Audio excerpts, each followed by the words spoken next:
Here we go. This tune right here is called The Purification of Darkness. It's from a game called Grandia 2.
I'm really frightened of them.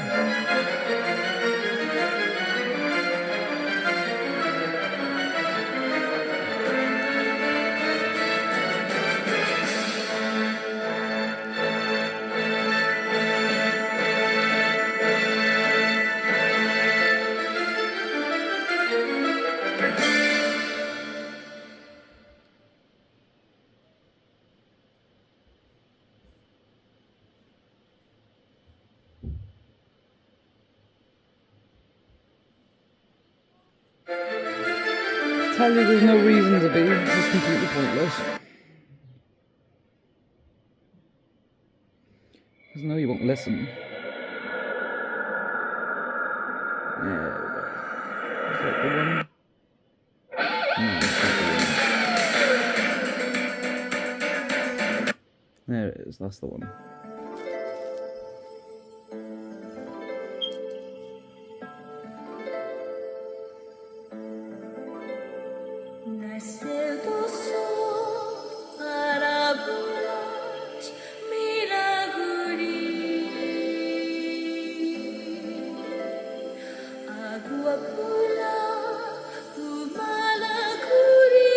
The depth of the soul is a frightening thing for the world that likes to judge on appearances.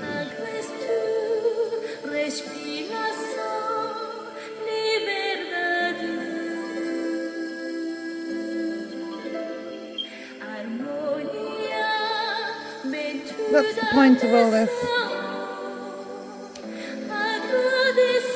You tell me.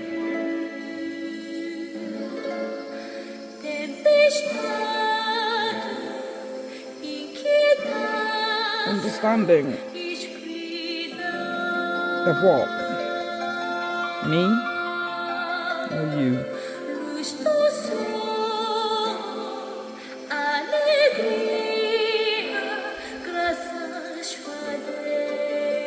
Don't understand me. Why?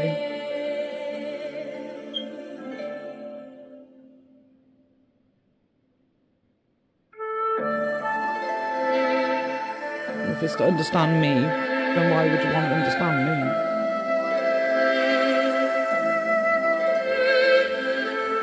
To understand yourself?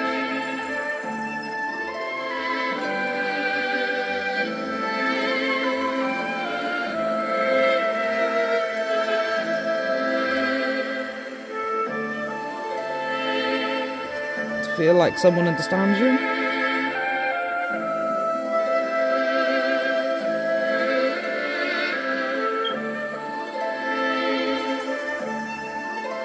To feel like good things can be rewarded.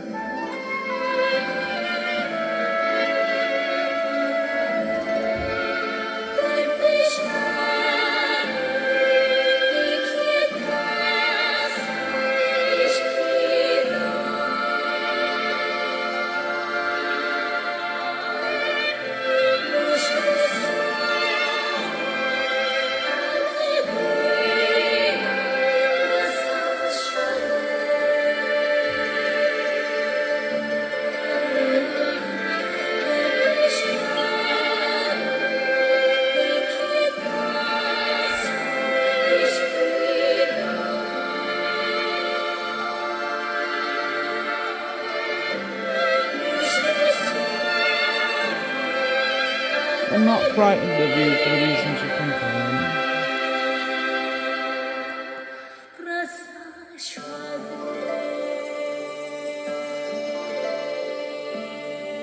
I'm not frightened of you because you intimidate me. I'm not frightened of you because you think you're better than me. I'm not frightened of you because you think I'm better than you. Frightened of you because you'd rather be frightened than learn.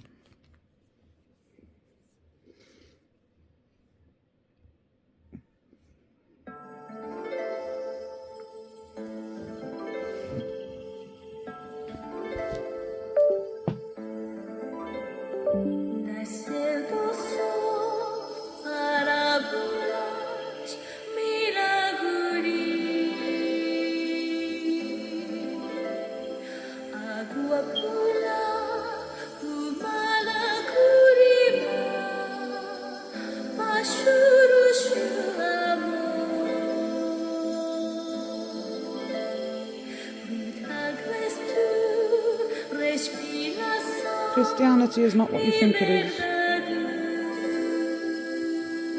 I know, I've covered this in several videos, but you don't want to watch them. It's offensive, because it means you have to look past the surface of my anger to see the point that lies beneath.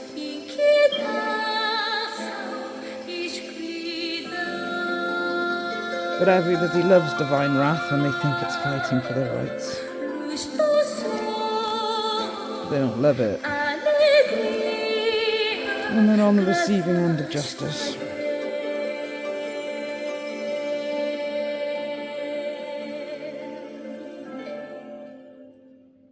What is Christianity?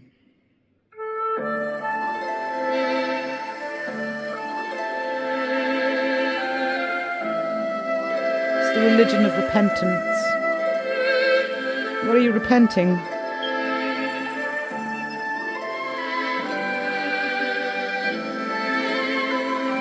Do you know what it was meant to be? Jesus is not your saviour. If Jesus was meant to be your saviour, you'd be Jewish. Jesus is meant to be a leader, he's not meant to be a saviour. Because do you know what Christianity truly is?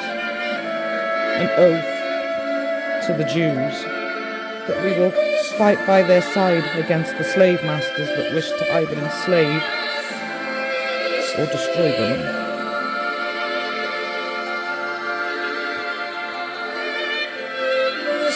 It's the religion of the warriors that crusaded for their rights.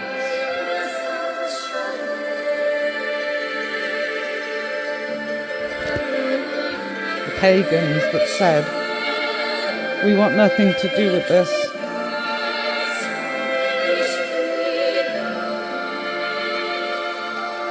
The religion of repentance.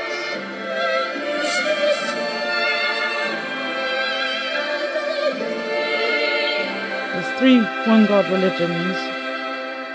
The Jewish religion is the religion of slaves. The religion of Jesus' people.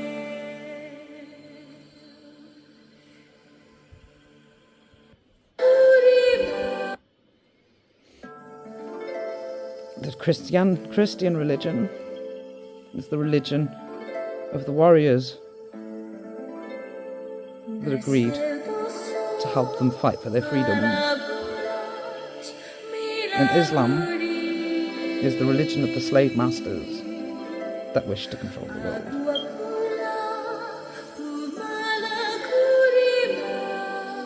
It was founded 600 years after the Jewish and Christian religions. Now, the world that came before, the pagan world, was destroyed by the very same corruption. And what Christian and Jewish religions are is everything about that world that they wish to save. The good and the bad.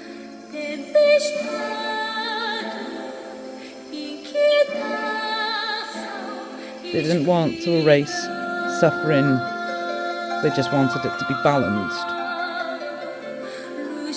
They didn't want to erase grief, they didn't want to erase any of the natural emotions that life encourages us to feel once in a while. They just wanted it to be balanced and fair. Now, when Jesus came into existence and started saying to everyone, if you carry on like this, you're going to destroy the world, the Christians stopped and listened, agreeing to stop humouring the corruption that was destroying the pagan world and repent their sins. They chose to stand by the side of Jesus' people and help them fight for their freedom, resulting in the, Crusades. 600 years after the spread of the Jewish and Christian religions, Islam was born to try to stem the tide of change, because they didn't like the fact that they were losing all their power, because, the world was waking up to just how unnatural it had become.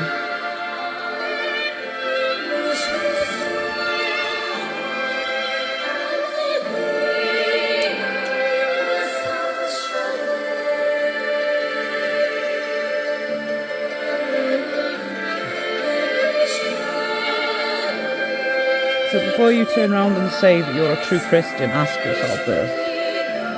Are you fighting for the rights of the Jews? Have you got the courage to fight in the name of justice? Are you standing up to Islam? Because if you're not doing any of these things, you're not Christian.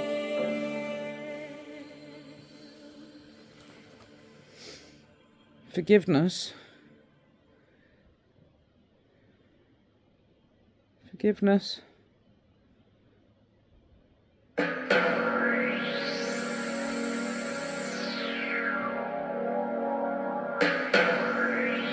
is only forgiveness.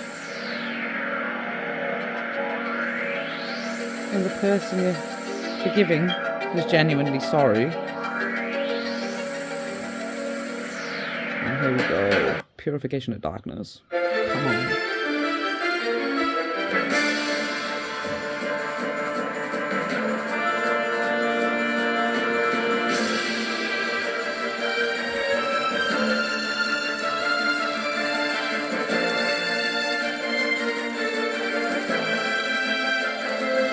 Don't be frightened of the depths of your heart. You're gonna need to embrace them eventually, especially if you expect to survive the future. Because we all know war's on the horizon. And giving in to fear won't be your survival. Waiting for someone else to save you is not going to be your survival either. They're going to be too busy trying to survive. And the ones that will have the courage to fight aren't going to be able to be there for everyone. So you're going to need to have fucking the spine to fight by their side.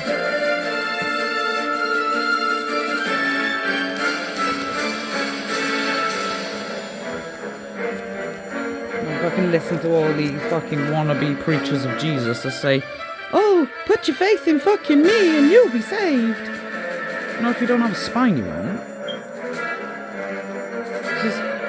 You're talking about a war where every single fucking Jew, Jesus' people, are going to be fighting too. Do you fucking think that you're going to be saved if you're not willing to fight by their side? And that's not fucking because you're beneath anything, it's because, for the reason I just said, if you don't have a fucking spine, fear's just gonna consume you. And it doesn't matter how many fucking people are gonna be fighting in this war, they can't be there for everyone. So if you wanna fucking survive, you're gonna have to grow a spine of your own. Because that's part of equality.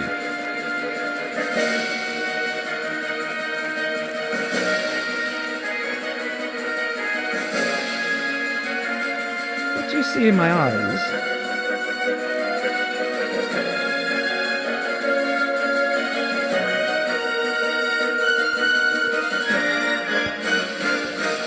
I'll tell you what you see in my eyes. You see balance.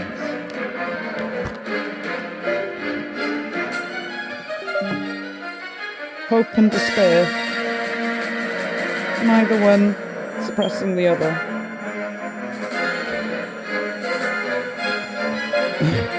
Both have a voice, both are content.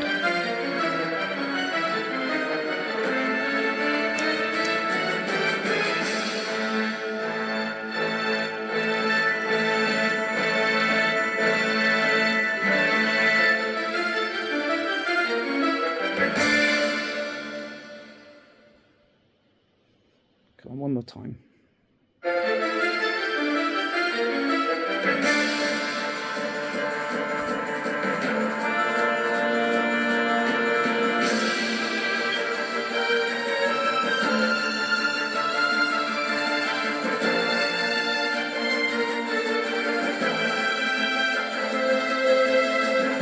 Many people like this song. Many people like Grandeur. Not many fucking people love the music for anything other than their own heart. You know, when you're truly listening,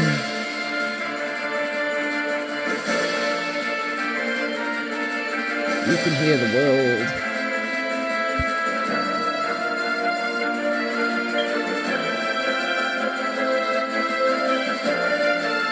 Every single heart.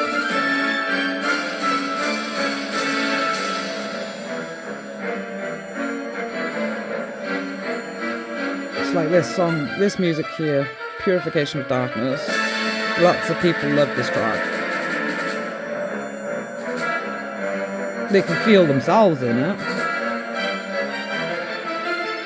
But not many people will move past that point and think and feel every single heart that feels the same way. Because the moment they do that, they can feel the true nature of the song. This music. War. The nature of the battle in Grandeur, where this music is played. A fight against evil, a fight against darkness, the purification of darkness. Your life's on the line, you're fighting your enemy. It's a desperate battle for survival. You're there with your comrades, fighting. A desperate battle survival. Lots of people listen to this to channel the internal battles. But most are frightened to look past that and feel the big picture.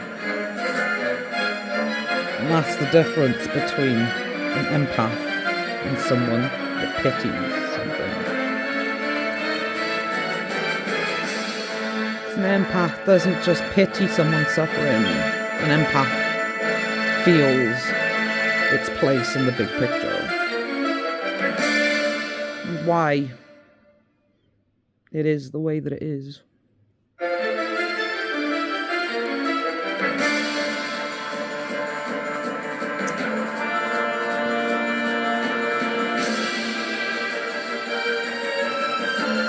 When I listen to this music, and this is why I say you frighten me, because you're so frightened. When I listen to this music,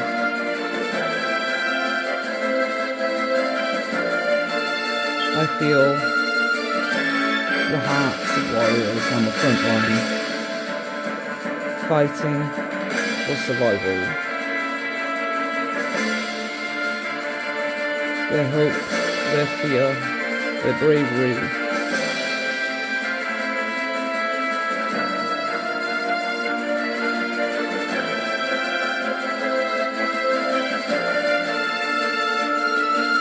I see the past, the future, World War III.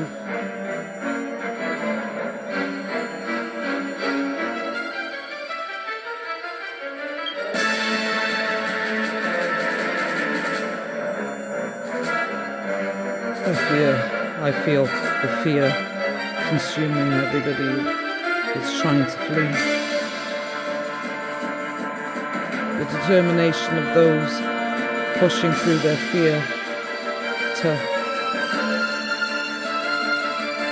fight, to protect people.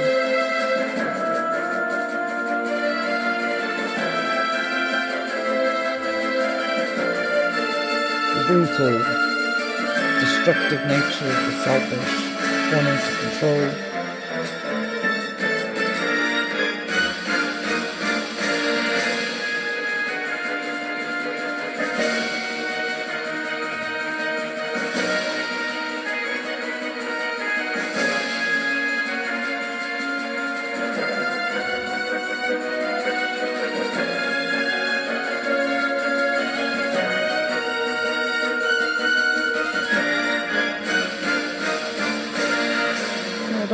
I don't blame you for being frightened.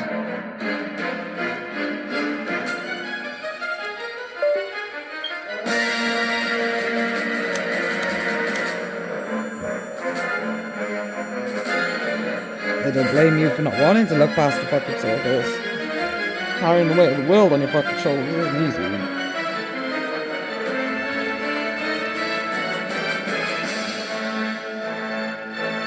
But if you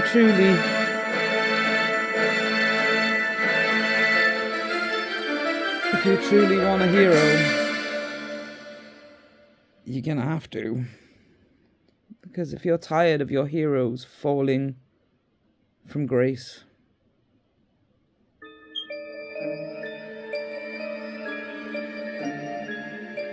you're gonna have to grow a spine to protect them yourselves. What is it?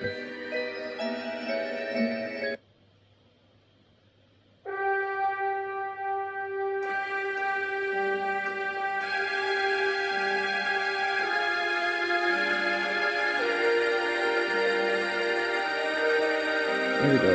Let's have a little fucking listen to this. Battle.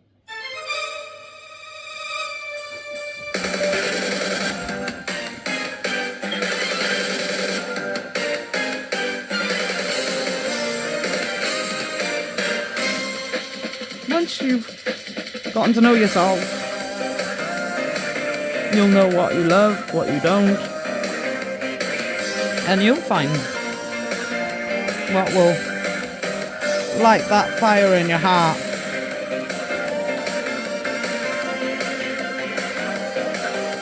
Same as my grandfather during World War II.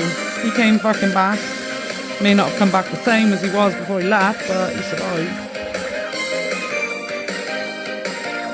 Why? He didn't let fear overcome him. Because he knew what he wanted, what he loved, what he didn't. And it helped keep this clear enough to help him survive.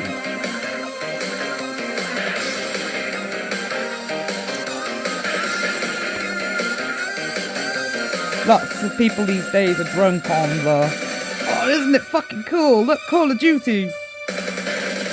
You wouldn't fucking survive 5 minutes on the front lines.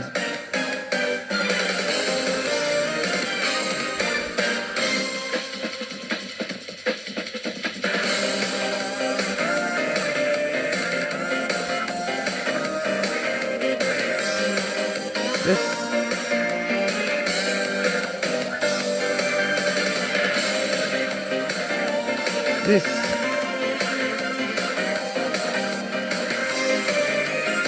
look in my eyes is what you're going to need to survive on the front lines. Hope and despair. One or the other is going to get you killed.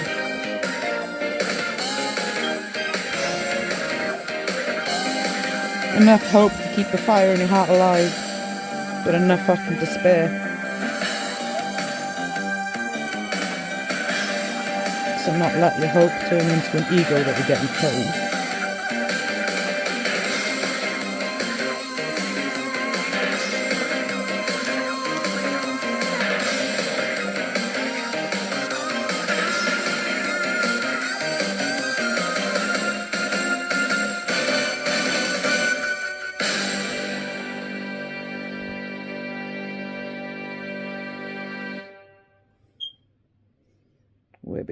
Webby, come on.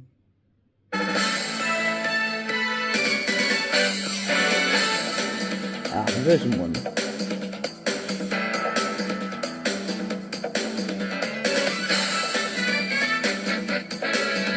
Ah.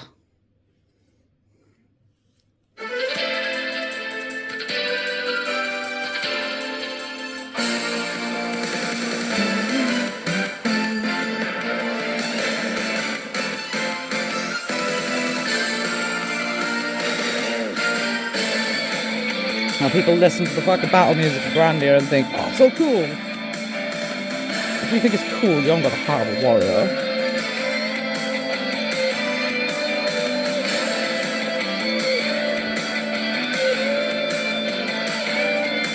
The fucking true warrior isn't thinking about how cool it is to murder other people. The true fucking warrior is thinking,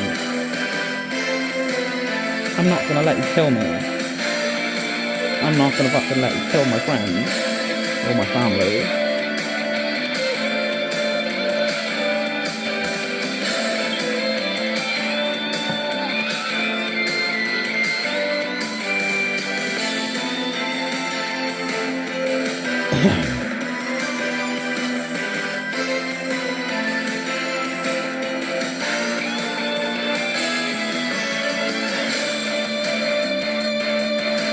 When the shit hits the fan and it goes, alright then, I'm not gonna let you kill them. And then they come forward and say, I don't think so. That's why you hear so many soldiers say that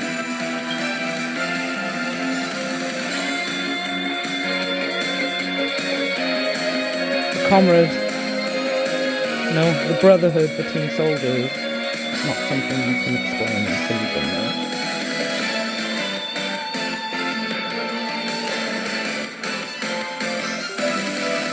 It's not much different to being an outcast of society either, because even though you're not fighting a war in the same way,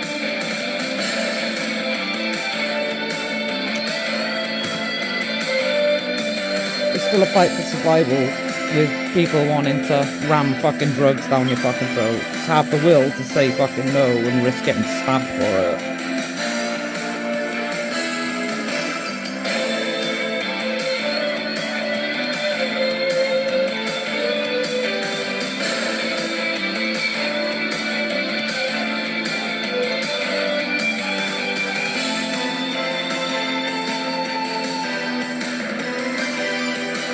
these are the things that people are gonna eventually come to realise. The circumstances are different, the emotions are still the same.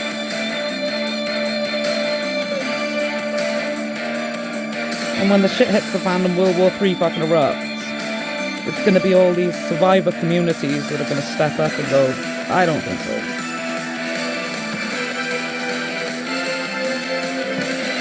Because there's one army that lots of people forget exists in every single Western country. You've got the main force. But there's also the Territorial Army, or the American Home Guard. Civilians, where do they come from? Some come from military backgrounds. Others come from a survivor's life. Go in. I'm used to it. I know. I don't mind.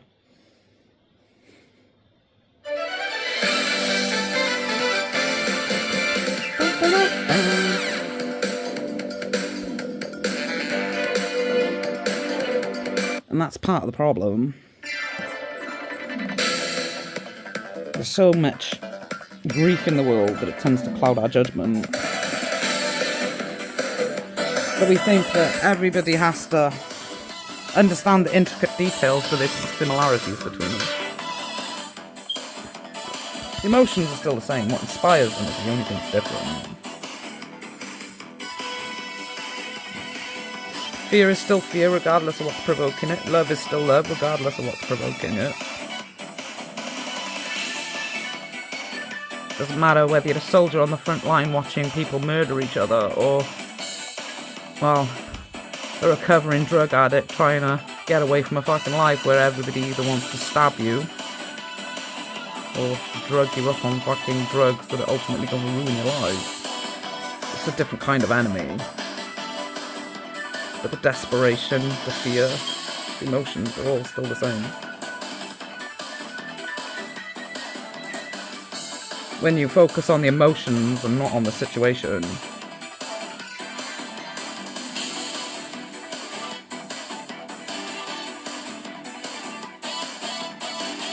you can understand, even if it's only the emotions themselves.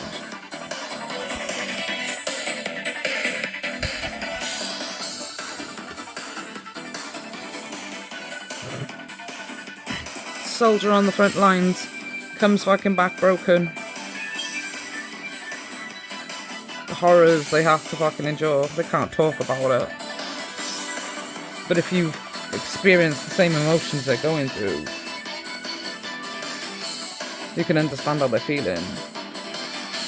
But you don't make that fucking, don't fucking let that make you fucking assume you understand what caused it. Because it's not the same thing. You can understand how they feel, but you can't understand fucking how it happened. Don't be arrogant enough to believe that.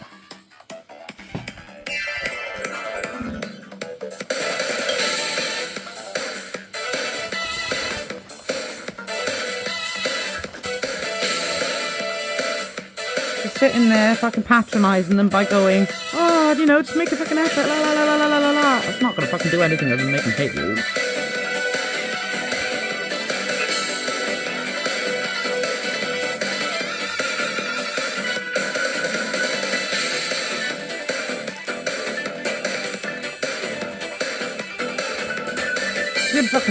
If you're a soldier yourself, inspire them.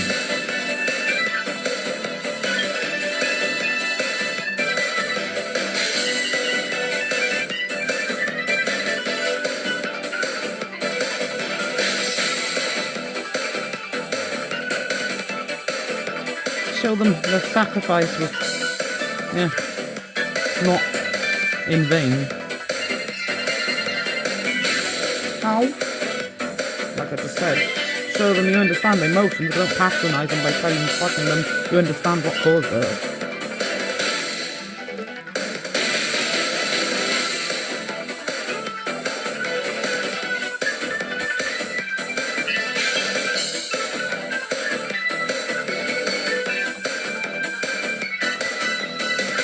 That's the mistake the entire world is making.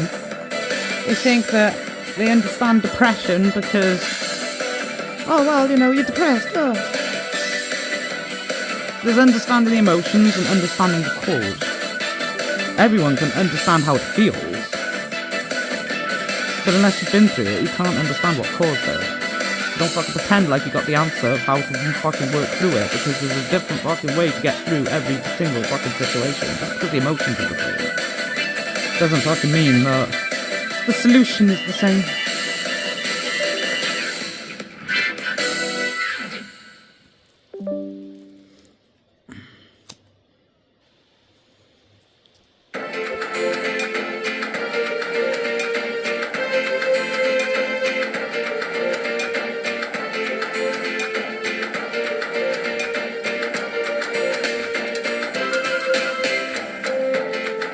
Everything was meant to be the same, balance wouldn't exist.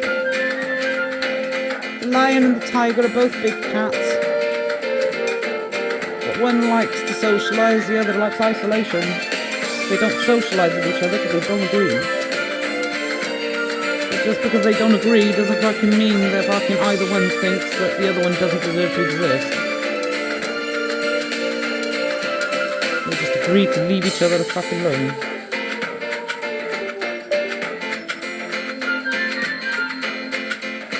The true nature of respect. Agree to disagree and leave the fuck each other alone. Doesn't mean fucking that don't clash once in a while. Because that's a part of life too.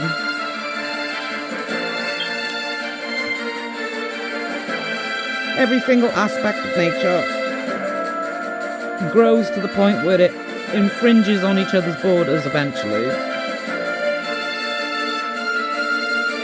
So it has to clash. Not because it's evil.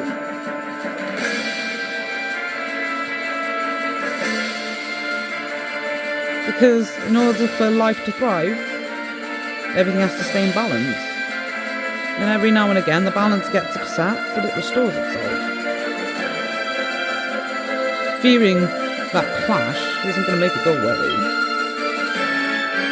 Because it's necessary. If everything was good all the time, well, look at the world we're living in right now. Try to make fucking the world too fucking good to be true.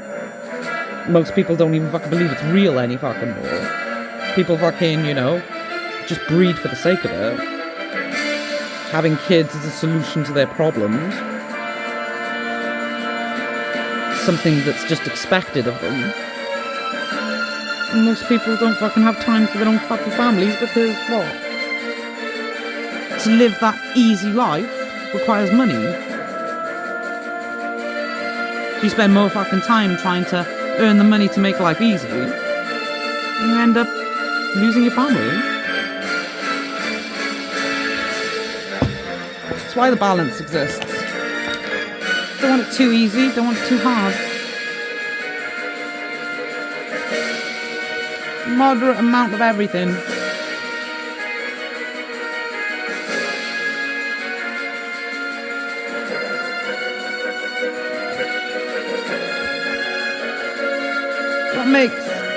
What breaks our warriors on the front line?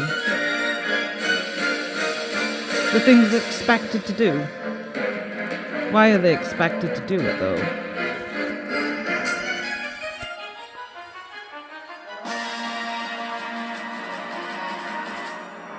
Because the world's out of balance.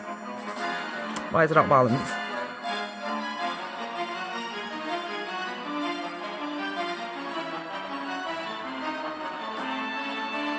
Because we've deluded ourselves into a belief system fucking where it's okay to commit genocide. And if you're fucking committing genocide on one side or another, you're a good person. In the eyes of that particular agenda. Jesus says, erase all despair. Or at least fucking, you know, that's what they think fucking Jesus says. Satan fucking says, hope is weak. Erase it. Both fucking sides are fucking just tying a noose around in there. Because both sides are fucking creating ticking time bombs that go, it's impossible. Forcing fucking everyone to bottle up how they're really feeling because they've fucking spent fucking, centuries, all their fucking ancestors. They've tried their whole fucking life to be the definition of their faction's stereotypical perfect.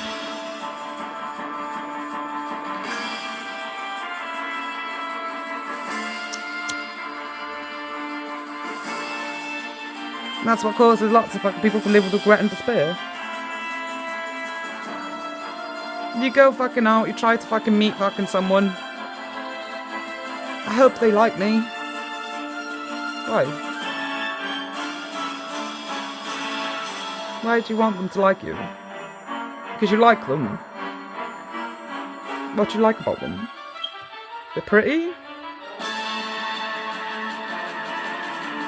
Because the reality fucking is, the reason a lot of relationships break down, it is because of miscommunication. People don't fucking understand what they're actually miscommunicating. It's because they don't fucking accept the fact that life is an eternal balance. So they're willing to show the best of themselves, but eventually the worst of themselves has to show itself too. And if that's not accepted, then it's not true love. But most don't fucking think. Everyone thinks they can just erase the darkness from themselves. So when it fucking demands attention, oh, you've changed. I didn't know this was a part of you.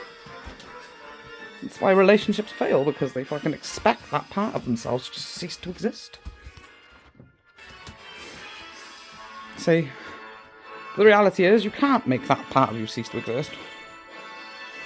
A woman wants a man that will fight for her rights. A man wants a woman that will inspire her. What is it? What is it that makes that happen?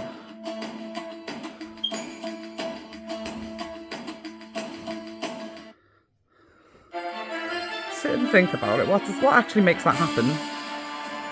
What makes a fucking man stand up and fight for your rights?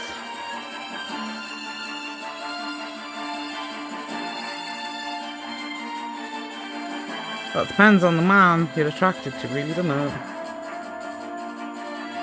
In the case of a terrorist, it's a submissive woman that won't say boo to a ghost.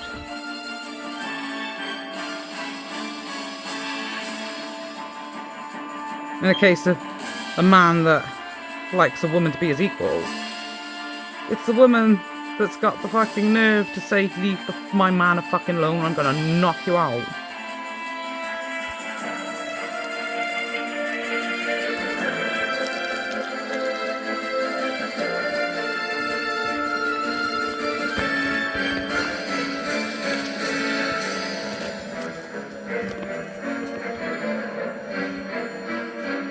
Depends on what you are.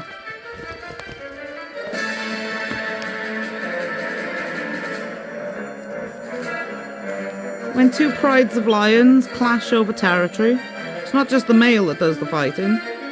The male will fight the other fucking male, but the females will fight each other.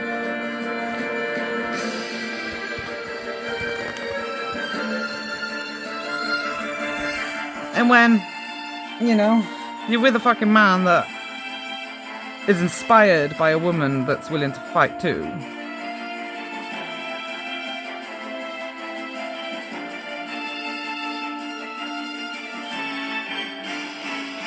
your instinct is no different than... Have you ever watched The Mummy? Rick and Evelyn? Yeah, on The Mummy Returns when fucking, Imhotep and Rick are fucking hanging over the fucking edge during the fucking, during the end scene.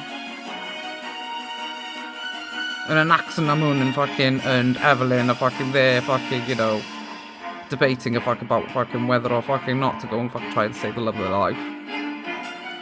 And Rick's like that, looking at Evelyn and that fucking moment of clarity because you know each other so fucking well. No, get the fuck out of here! Not happening. That's why you love me.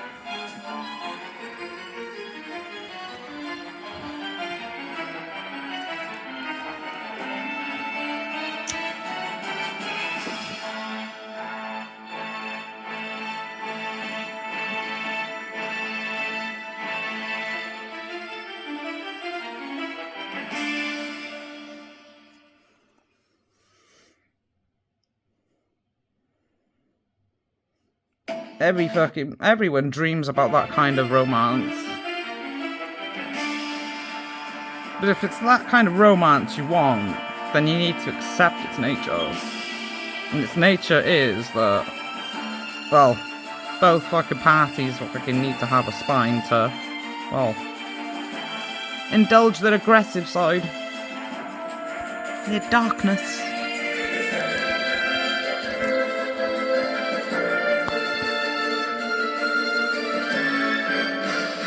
When you've got a balance between light and darkness, they're both content. The only time they're not is when they're not in balance.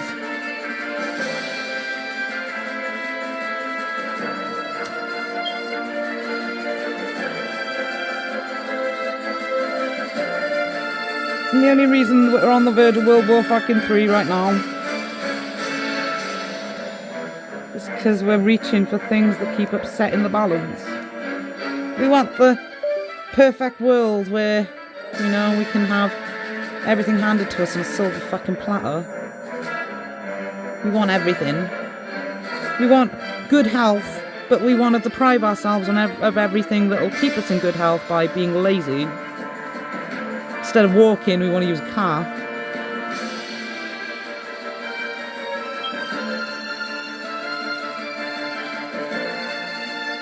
Oh, I haven't got time. Why haven't you got time? Because you want that easy life, but that easy life is costing you your health, and that's important to you too, isn't it?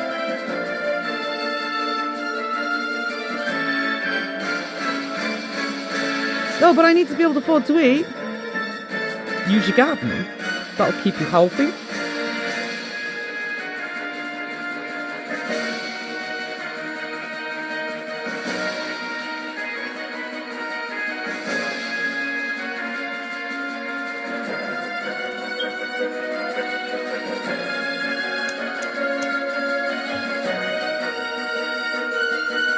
It's one of the fucking things that people fucking actually keep forgetting about British culture. We were one of the fucking leading countries in agriculture because of our love for nature.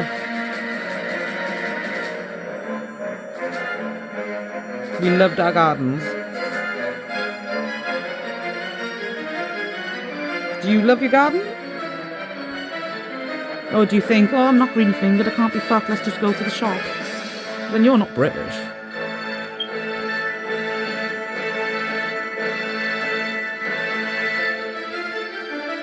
And I don't give a fuck how many terrorists want to fucking try and fucking say, Britain's ours now. Is it fuck? Britain's Britain.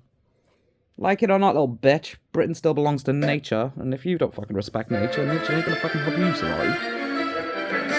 This world's suffering an overpopulation crisis, and only fucking those that respect the nature of their environment are gonna survive. Which means you're fucked. Nature doesn't fucking tend to bless threats, it tends to rip their throats out.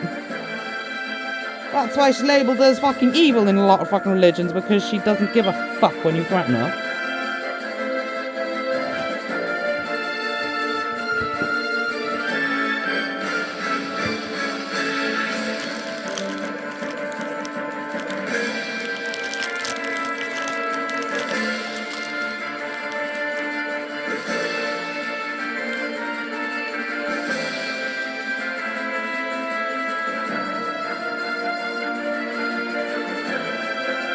And part of respecting nature is respecting yourself. So what are you? Predator or prey? Either way, they're both aspects of nature, and trying to erase either one is just going to get you killed. Predator or prey both fight, just for different reasons. One is offensive, the other is defensive. But either way, both are willing to fight for what they love. And that's why they don't try to erase each other from existence. Because even though they fight in different ways and for different reasons. The predator is hungry. The prey doesn't want to be eaten.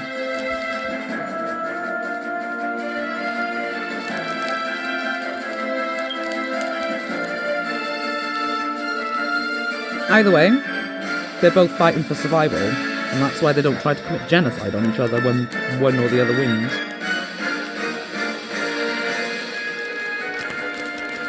Because that underlining respect keeps them humble. Now, you know, the ego of humanity will say, oh no, animals don't think like that. Why is it? Animals in nature have a different attitude to animals in captivity.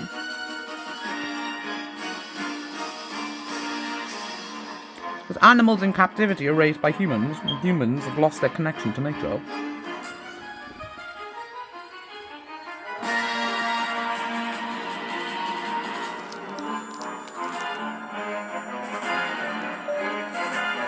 You look at the surface appearances and think because an animal can't do math in the same way a human does, it means it's sick as shit. But yet some fucking how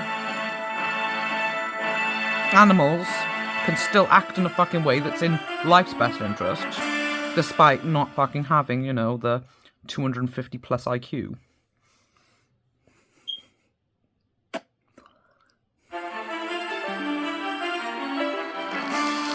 So clearly, they got a natural instinct on how to preserve and maintain balance, don't they? Something you keep seeking.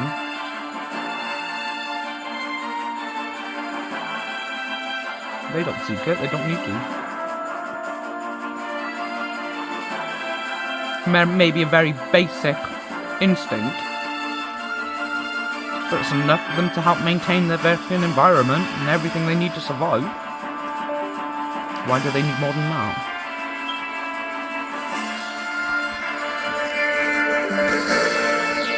Well, humanity's special. Why is humanity special? Because it can calculate pi? What does pi fucking do for survival?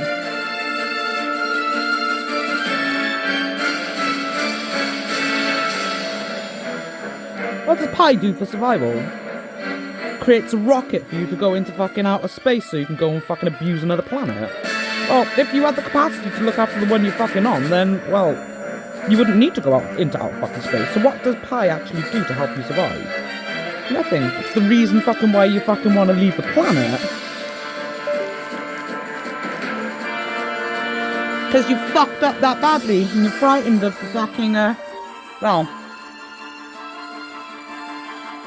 the consequences of it. To restore the balance now is going to be extremely destructive.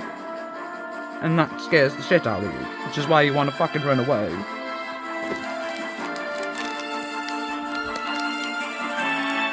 Psychology. It's not hard when you're paying attention. You don't need a book. You just need a willingness to fucking pay attention and learn.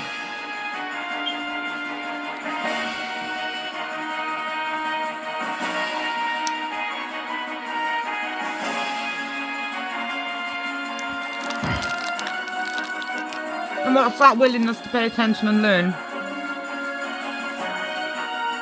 A willingness to think about something other than yourself. That doesn't mean don't think about yourself. It means get to know yourself. Then you can fucking see in everyone else things that are similar and different.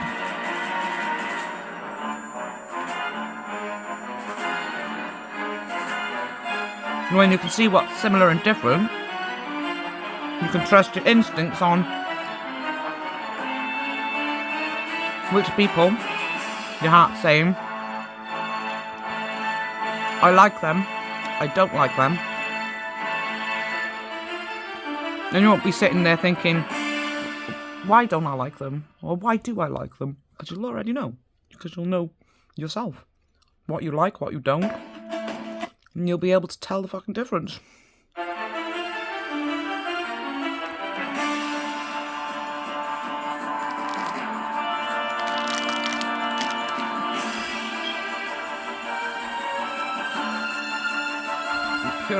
Purification of darkness. War is not evil. The reasons you fight it are what makes it good and evil. Fighting to survive is not evil. It's natural.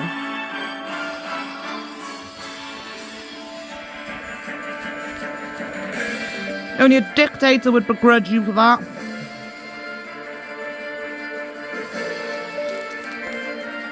Nature is not a dictator, or it wouldn't have created balance. Because stop and think about it. What does a dictator want? Everybody to fucking lick its backside and be just, the pinnacle of perfection. Something that's willing to lick their backside. They want a slave. Something won't tell them no. Nature says no to each fucking every single fucking one of its creations all the time. Its creations say no to each other all the fucking time. The only fucking thing that nature and every single aspect of nature doesn't tolerate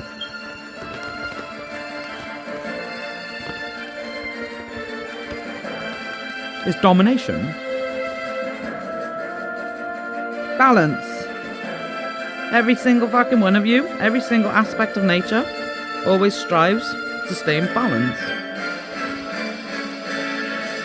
And that's the only fucking thing nature doesn't tolerate, is imbalance. Whereas a dictator doesn't like balance, because balance means you're its equal, and it doesn't like equality. That's why it keeps trying to commit genocide.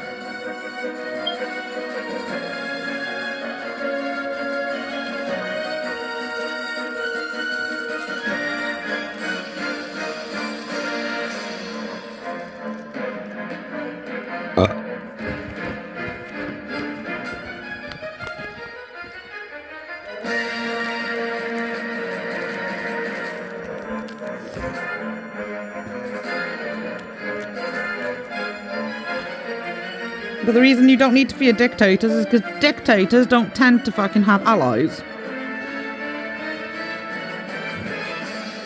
Nature's always got allies. With every aspect of fucking nature will always keep itself in balance, but the moment the balance itself is threatened, every single aspect of nature will turn around to the fucking threat and go,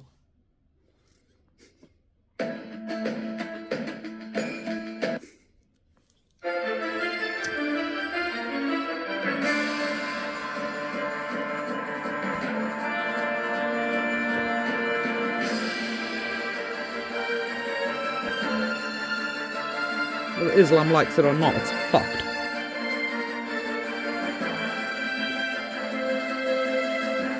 Its own territory hates it. But fear only fucking lasts for so long. That's why Iran is rebelling. Once Iran is free, it's already made its fucking tensions more than clear. It's going to side with Israel. So Israel's got another ally.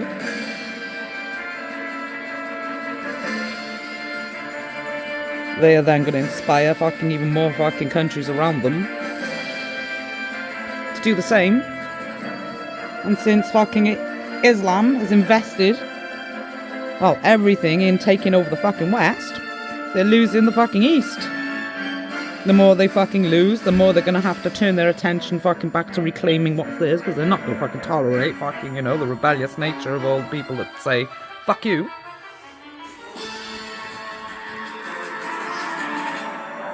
Then the West will go, get the fuck out of our country.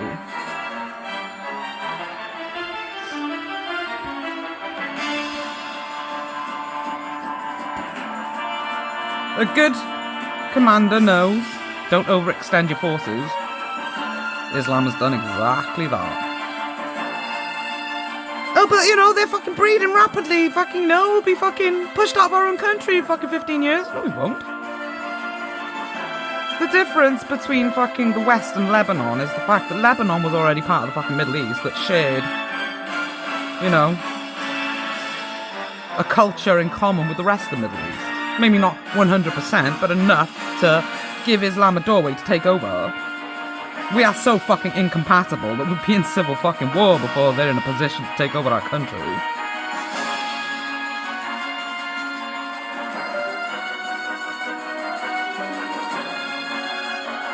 But the thing about Islam, too, is the fact that it's a slave master. As I fucking said earlier, The Jews are the Jewish are the religion of the slaves. Christianity is the fucking religion of the repentant slave masters. And Islam is the fucking religion of the slave masters themselves. Now, the nature of a dictator is it wants to control everything.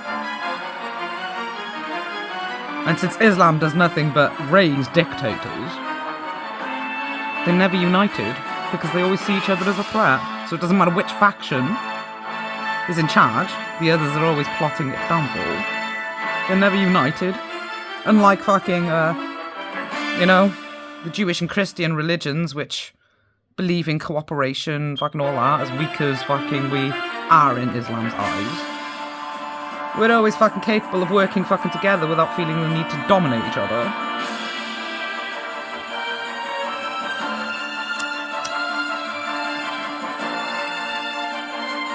No, I am not a Christian. I've done nothing to repent. But I am a pagan. And it was, pagans that made that vow to begin with.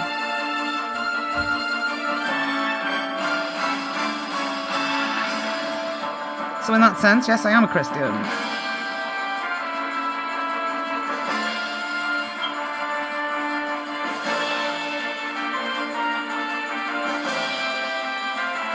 That is in itself is why there's so many fucking different fucking versions of Christianity as well.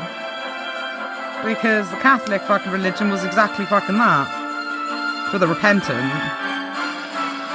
The others sprung up because they were fucking there going, I've done nothing wrong, but I do fucking believe in the values.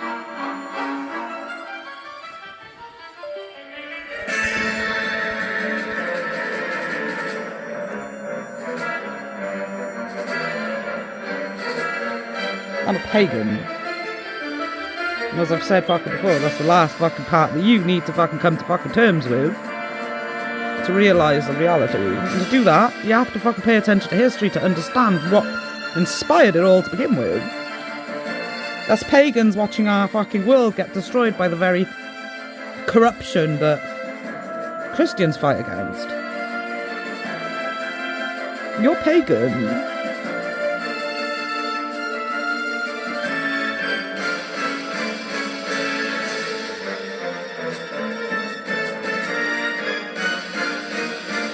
Every religion evolves at some point or another. That's why Islam is fucked, because it never evolves.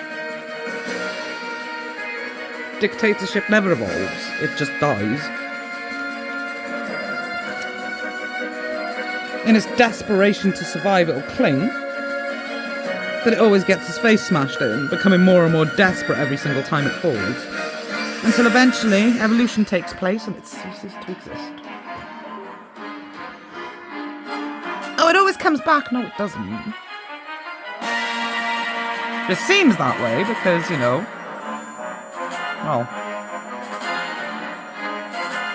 people fucking think they have to forgive it to go to heaven.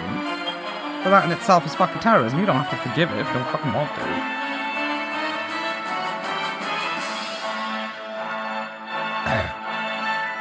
Dictatorship is saying, no, if you don't want to go to hell, you have to forgive it.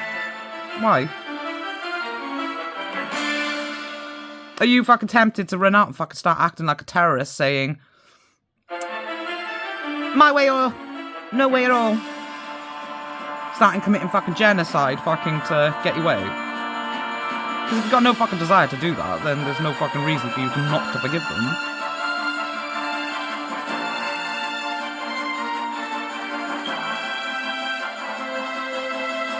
Fear leads to anger, anger leads to hate, hate leads to suffering. Only if you let it. You can be fucking angry at fucking something and it not consume you.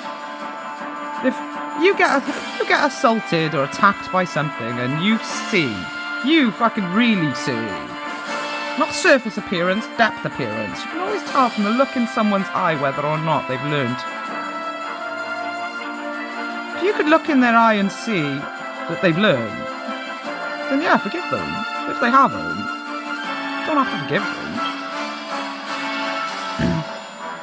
Are you fucking tempted to throw your fucking weight around, enslave them and commit genocide on everyone that acts that way?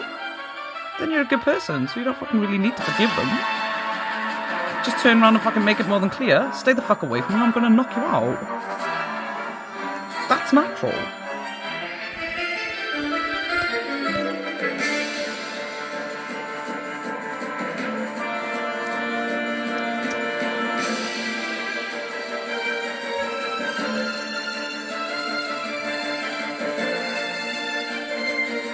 Corruption will act like a dictator.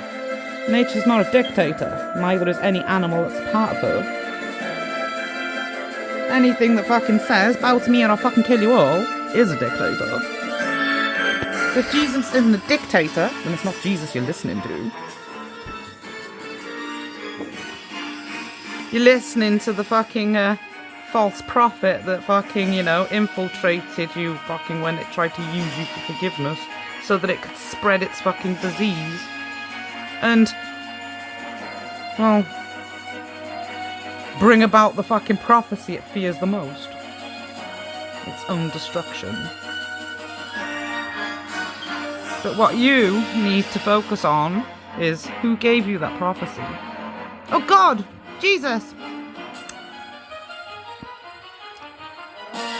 What world came before you? Pagans. Who were the fucking people that predicted prophecies? Oracles.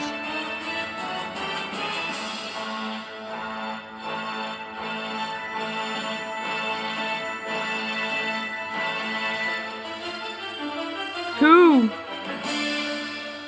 Before the fucking Christian fucking crusades and all that shit.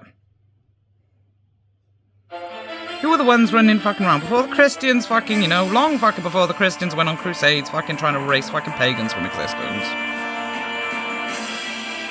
Who was acting that way? Pay attention to actual history, not book belief. What happened to the pagan world? It was corrupted by what? Because you had fucking, gods and oracles, heroes and villains. What destroyed it? Greed, gluttony. You're pagan. You're the people that didn't fucking like seeing their world get corrupted.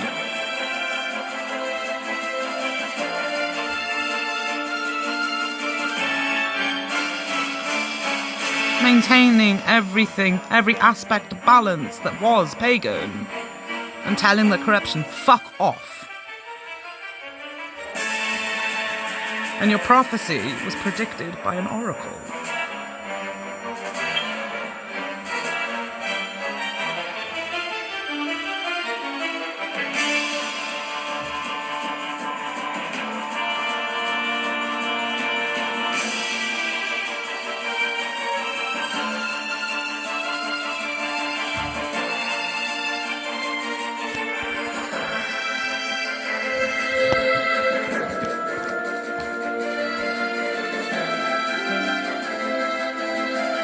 What did Islam do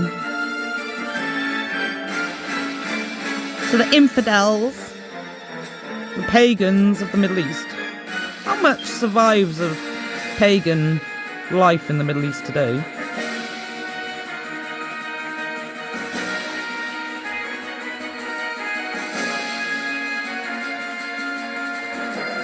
No, fuck Egypt. Egypt's a different story. Egypt has been, constantly at war with itself for centuries.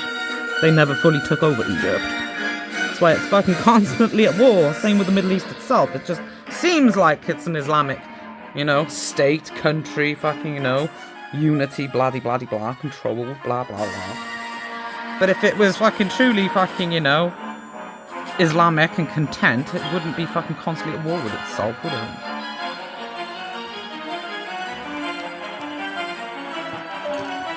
Same can be said for the West, same can't be said for the fucking West, because the West fucking has always fucking been content to be at war with itself. It's a dictatorship. It wants nothing but submission and complete dominance. But it's never had that, because otherwise, it wouldn't constantly be at war with itself. We embrace that fucking war with our fucking selves. It's part of equality.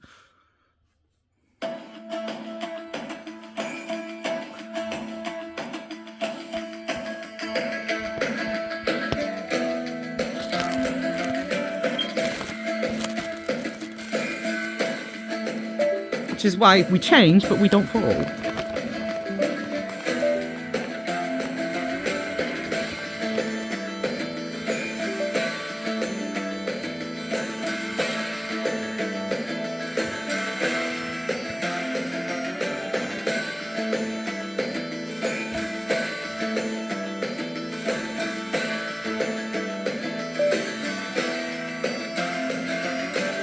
Islam has never truly controlled any of its territory. It's just a desperate little terrorist clinging to things that'll make it look like it's powerful, so it doesn't have to show how weak and fragile it truly is. So it's constantly fucking trying to show everyone it's made up cock.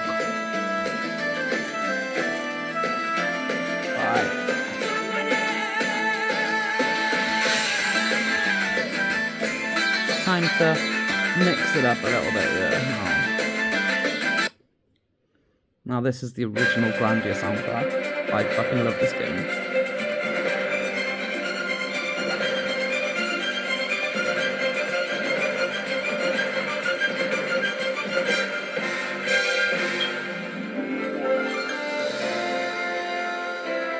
No.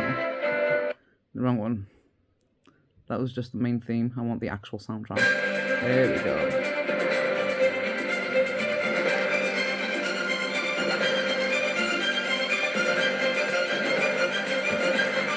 Now this tune will inspire different things in different people.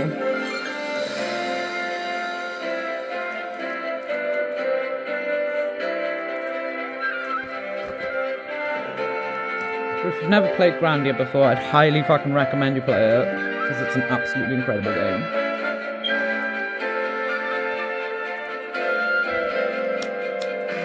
But if you're gonna play it with your heart, not with your head. Fuck the cool factor.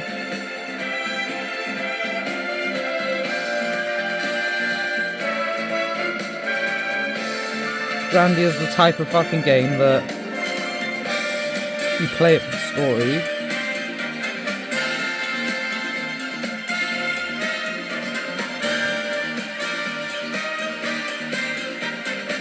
No, Final Fantasy used to be that fucking way, but Final Fantasy's got so fucking many fucking, well,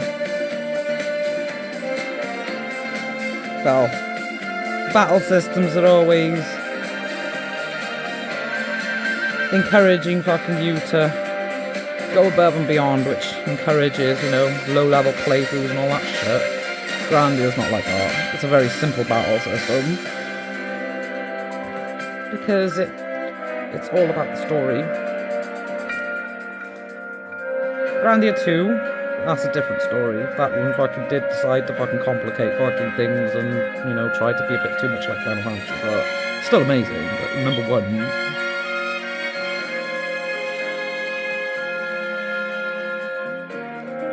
If you want to fucking actually indulge in wisdom and learn,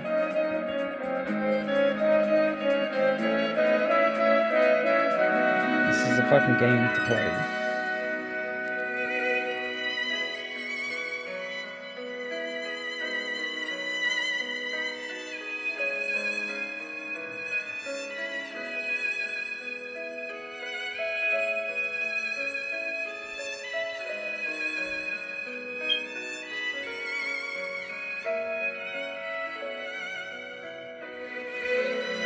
This may be a JRPG as people call them today, but one thing the future has in store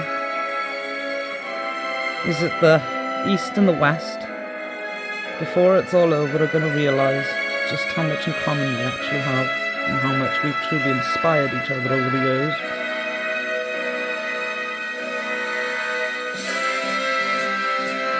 And even though we have different methods, doesn't mean we don't share the same dream.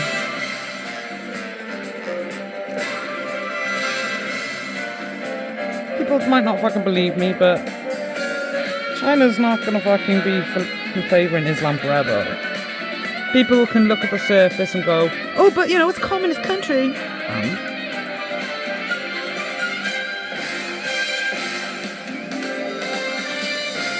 So what if it is?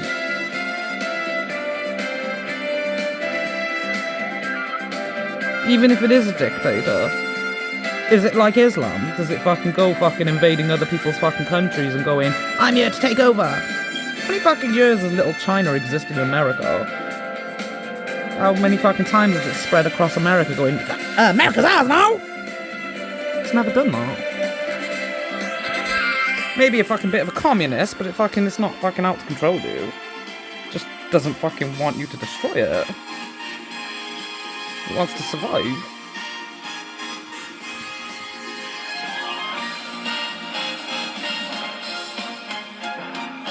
Why? Because unlike fucking Islam, China has already fucking worked fucking through many fucking ages of, you know, war, oppression, and all that fucking shit.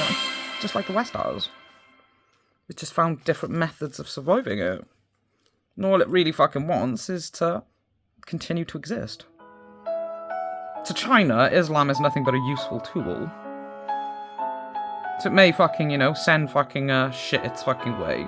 But you stop and think, how many countries in this fucking world are dependent on oil to maintain their culture and their way of life? Almost every single country. How many countries in the fucking world produce oil?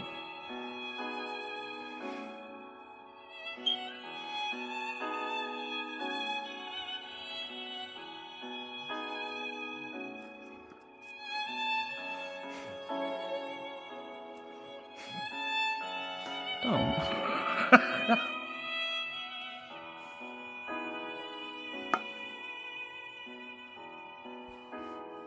Main producers of oil: America, the Middle East, which Islam is losing, aka Iran, which is why they fear it becoming free, because the vast majority of its wealth will, well, cease to exist.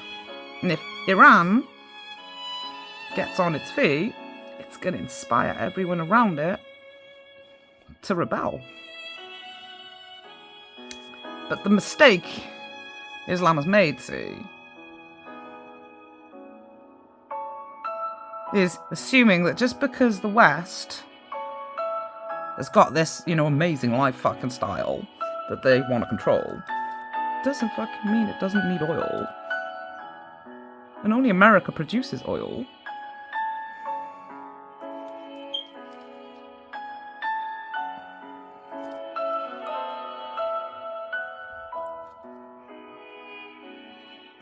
Oh, we'll just take over America. You've been trying that fucking for how long?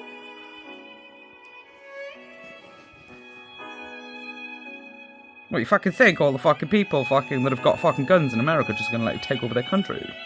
It's not just the army that got guns in America.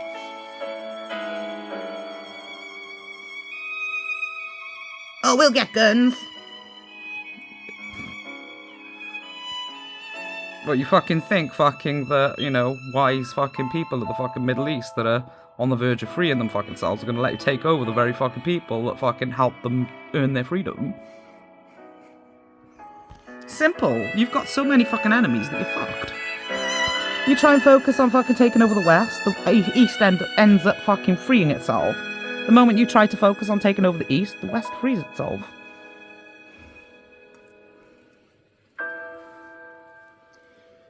We're fucked.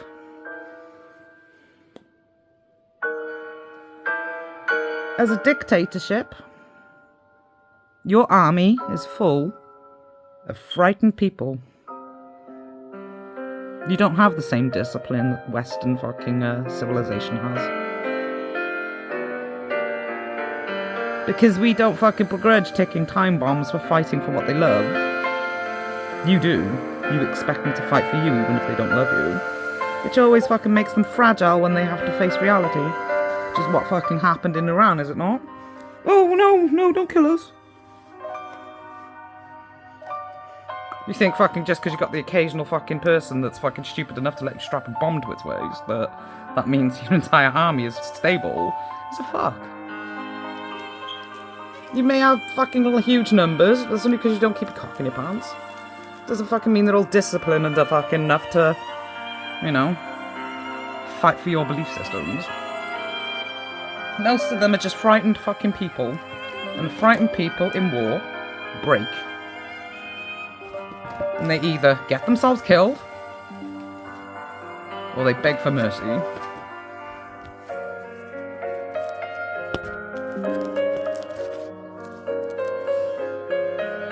But people fighting to survive don't break and they don't beg for mercy because they've reached their limits. So they either succeed or they die. To them, they got nothing left to lose, which is why you always lose.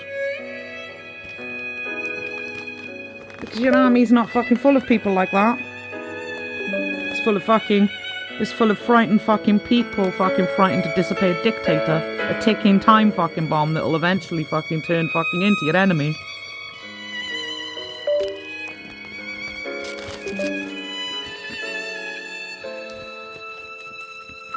And the mistake you've made by fucking trying to take over the fucking West is, well, assuming you'll succeed.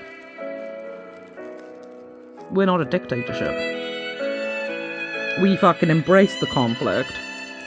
We embraced the conflict. We allowed our fucking enemies to have a fucking voice within our society. And as time goes by, people fucking start waking up to, hang on a minute, you don't want anyone fucking other than yourself to have a voice. Democracy lets fucking, both sides have a fucking voice. We're better off with fucking that. Fuck you, bitch. That's why we don't fucking fear fucking letting fucking you fucking, you know, tie a noose around your neck.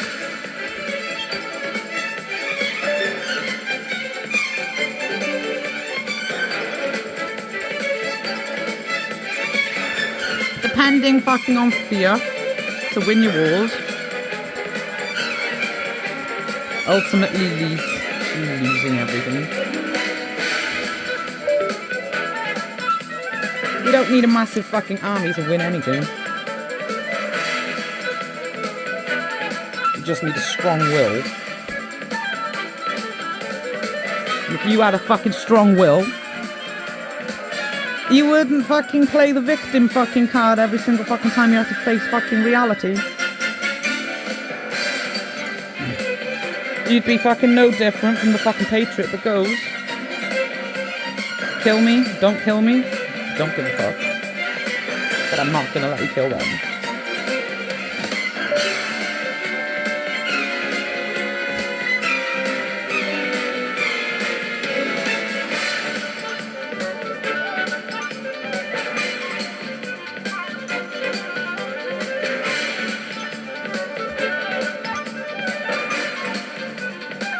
The laws of life are the laws of life, and the laws of life never change. The laws of life fucking say, if you've got nothing in common with the way that fucking life truly works, you're not its creator. Because you always put a piece of yourself in everything you create. So the real creator of life has got something in common with nature, and you can try and corrupt every religion in existence, but people fucking that are capable of true belief in life and not in their own selfish entitlement on life will always see past the illusion and realise that's telling the truth. That's full of shit.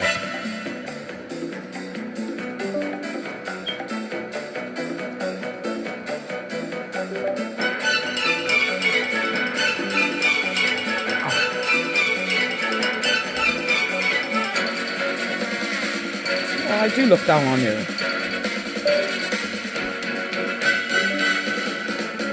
You deserve it. You've earned it. You're fucking worthy of being my equal. You'd have a brain cell.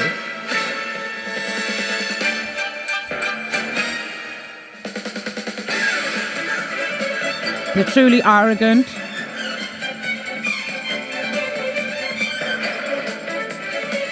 Don't believe anything is capable of being its equal. Like Islam. Whereas the truly humble believes something is capable of being its equal, and it's aware of what will allow that to happen. So just because a humble person might fucking think they're better than you doesn't fucking mean they believe that nothing can be its equal. That's what makes it different. A humble person can fucking still tell whether fucking not they're better than you. But they know. We know. The only fucking thing that makes us better than you is because you choose to be beneath us. Oh, you'd learn from us. The arrogant don't expect you to learn. They expect you to obey.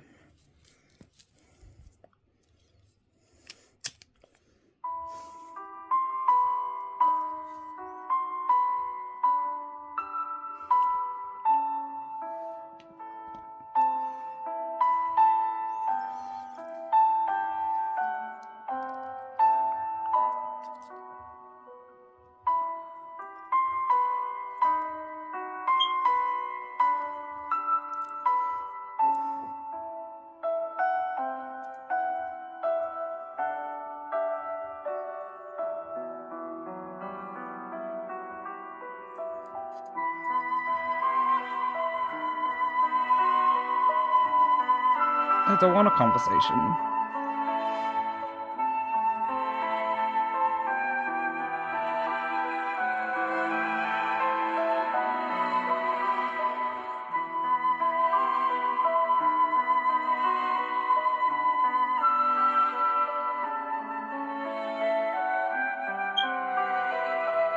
Follow your heart.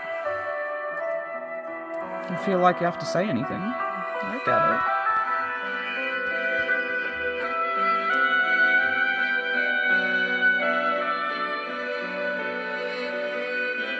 You're right, I don't let people in, neither do you. I'm very picky, just like you. The only difference between us at the moment is the fact that I know what I'm willing to let in and what I'm not willing to let in. You're still figuring it out, and that's why I don't let you in. Because if you were to let me in now, you'd want me to be a dictator.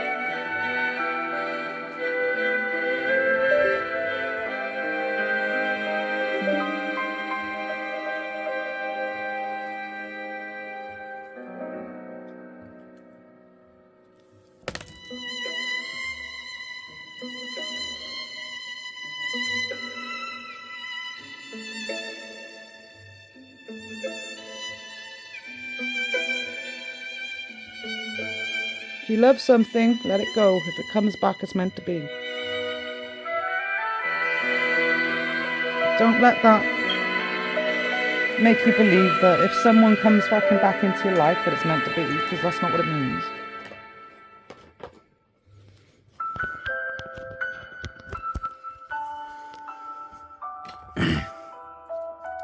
If it comes back saying, I'm sorry, we should listen to you, then it's full of regret.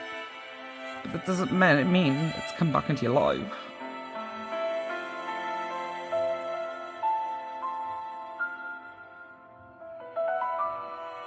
Because if it was coming back into your life, it'd still be the very thing that you love. If it comes back the way it was before it left, then it's back in your life. When you're paying attention, you can always tell the difference. Listen to your heart, it's wise. This is knowledgeable, this is wise. When the two are working in harmony, you're intelligent.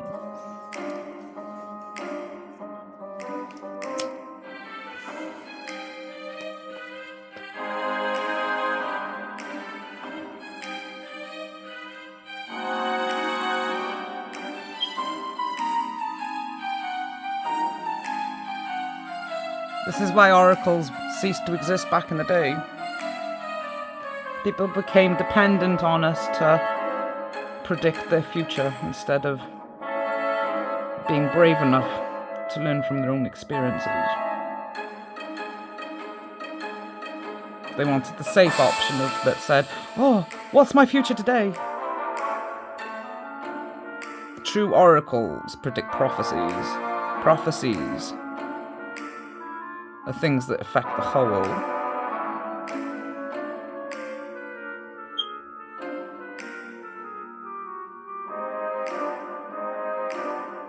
You can't change them because it's the will of the whole, all life working together.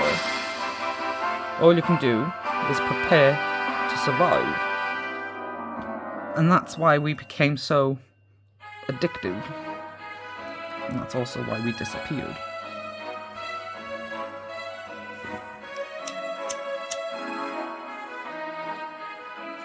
Many people since then have tried to force us to come back by, trying to seek the knowledge to predict the future using runestones, tarot cards, blah blah blah blah blah blah blah. But all they ever managed to predict was possibilities. That's why they don't always come true.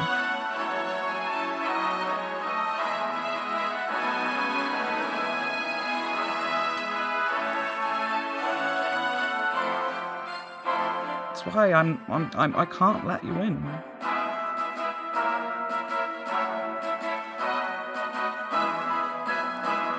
I'm not a dictator. I'm not willing to let you be my slave. I'm not willing to let you run a pedestal at my ass either.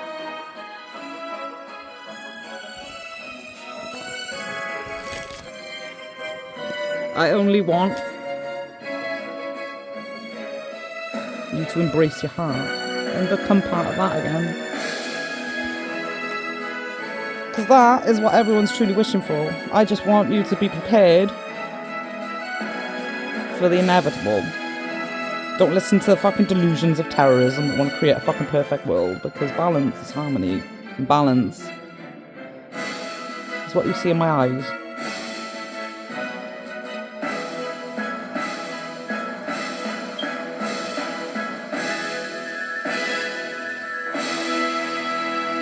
Yin yang, balance, harmony.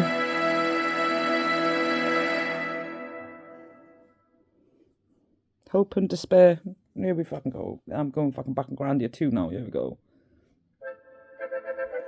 Hope and despair. Here it fucking comes. This is going to be extremely depressing.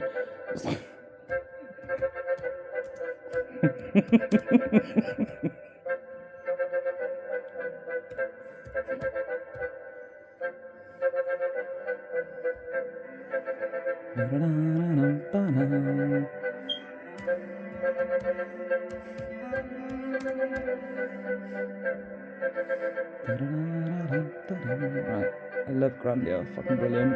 Here we go.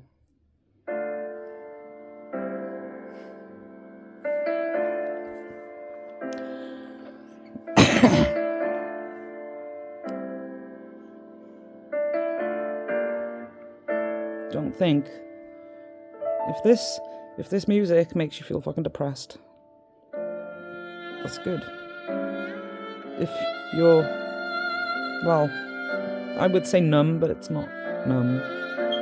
It's acceptance, because you feel the sorrow, but it's not overwhelming you to the point where you're bawling your heart out.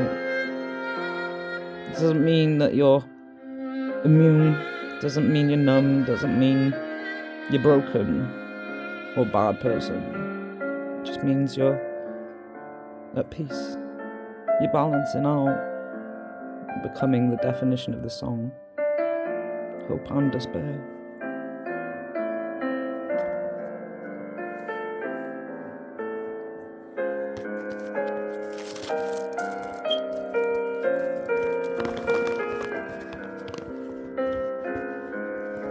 There's nothing wrong with being an animal. Animals are a permanent balance between hope and despair.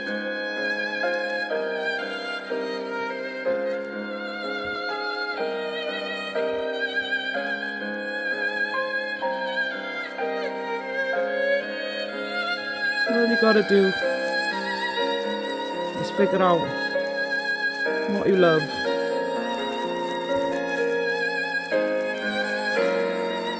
And why you love it.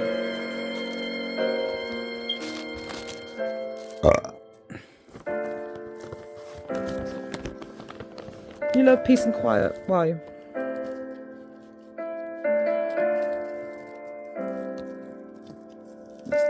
It's another part of where people go wrong. They don't ask why they love it. Which is why they don't truly respect it. because they don't truly understand it. Why do you love to spend time out in your garden? Because you love nature. Why do you love nature? Because it makes you feel at peace. What about it makes you feel at peace?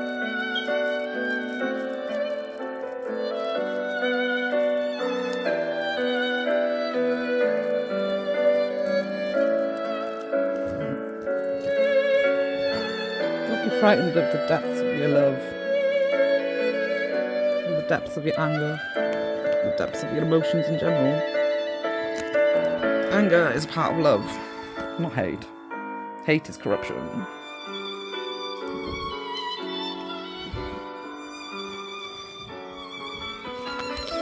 Ooh.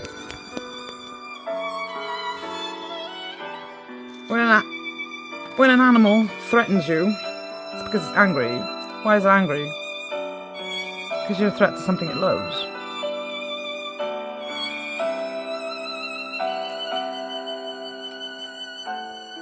Anger's a part of love.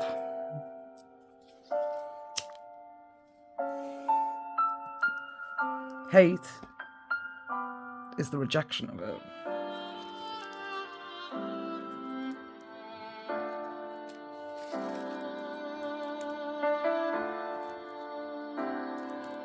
Anger and hate aren't the same thing.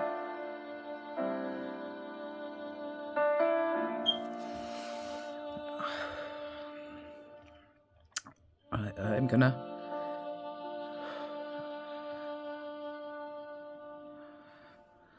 let's put the purification of darkness back on a sec. Don't be frightened when I do this now.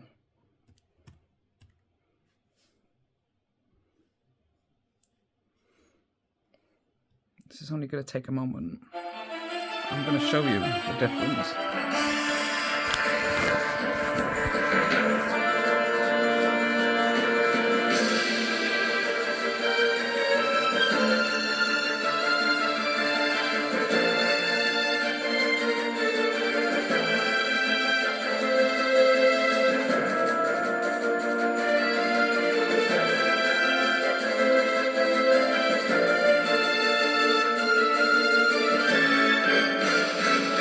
Controlled anger.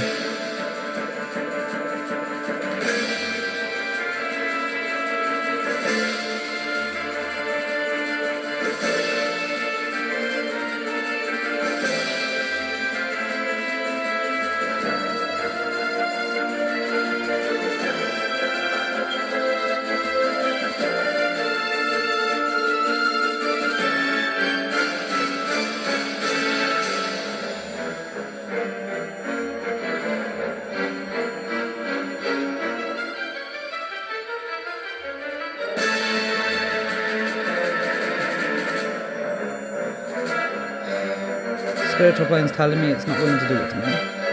But you can see. Well, let me show you controlled anger so you can see the difference between.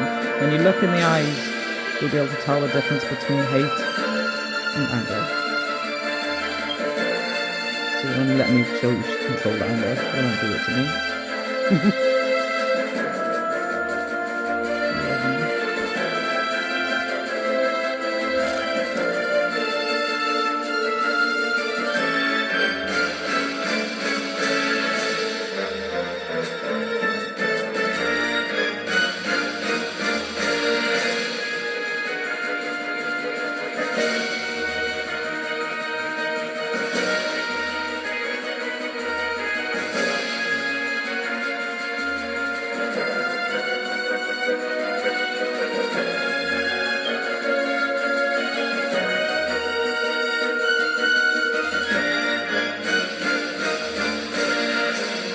And you can look this in the eye.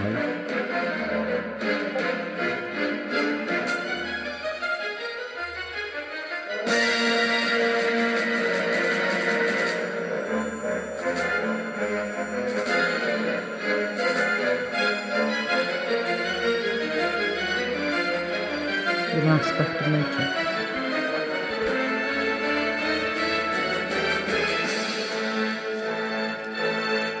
Don't listen to the fucking non-believers fucking saying that you're being manipulated by Satan. Anger is a part of love. The rejection of balance is hate.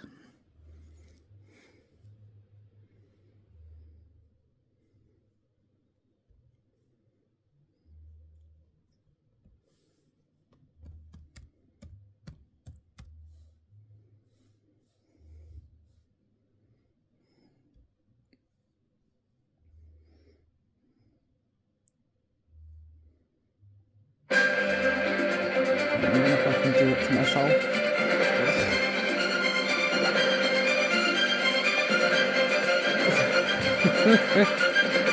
Really good. There it is. Yes, I love this tune. Lynn's love theme.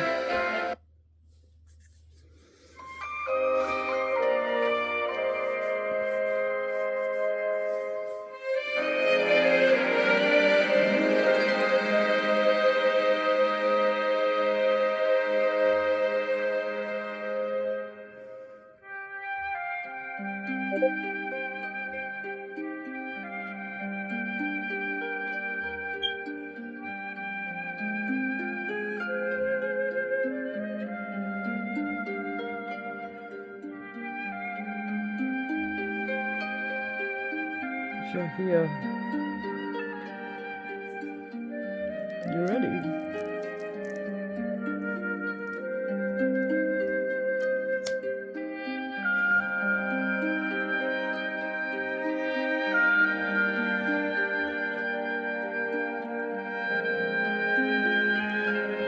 Ready to embrace equality.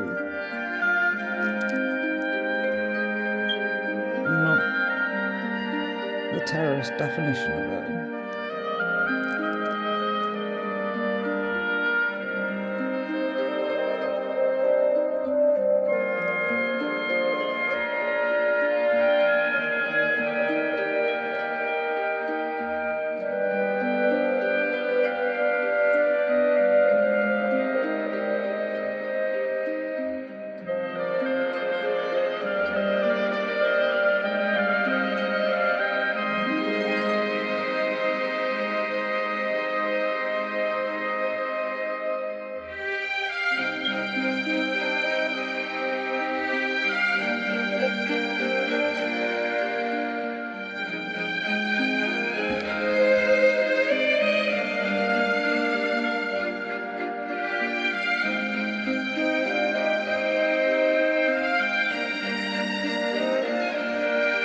Don't be frightened.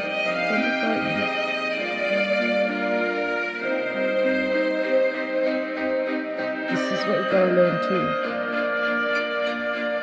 You can't save someone who doesn't want to be saved. And you can't save a true believer.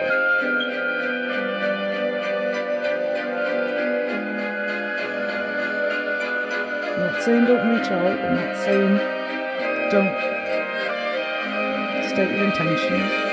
If someone tells you to back off, don't take it as a rejection. Take it for what it is. Now's not the time. Because that's also a part of showing respect.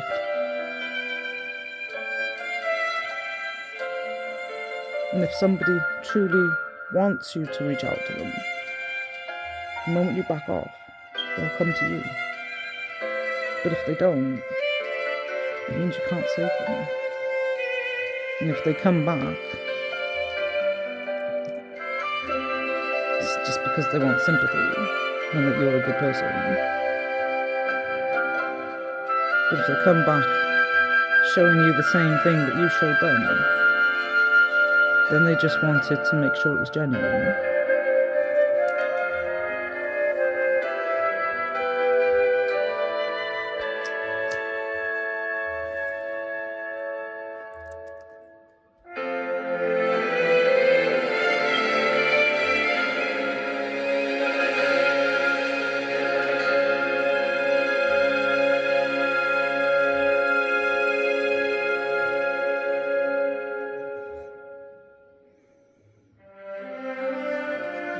I can feel you. I just want you to understand that you're not the only one I can feel, and that's why I don't let you get too close. Because it's not easy to carry the weight of the world on your shoulders until you're ready to do it yourself. You'll never truly be able to understand me.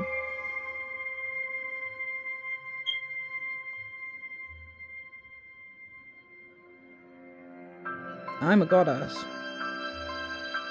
But not the terrorist definition of it, because there's no such thing as a dictator when it comes to gods. That's why pagan gods had so many gods. Pagan heavens had so many gods.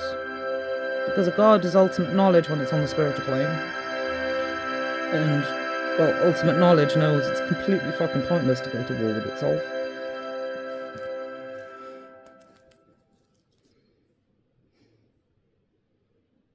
It's just a waste of fucking time and effort. Because there is no winning or losing. It's just meaningless.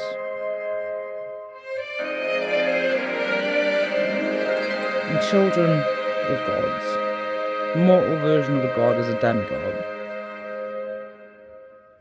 We're enough knowledge to make sense, but we're not ultimate knowledge. We just know what we need to know to restore and preserve balance.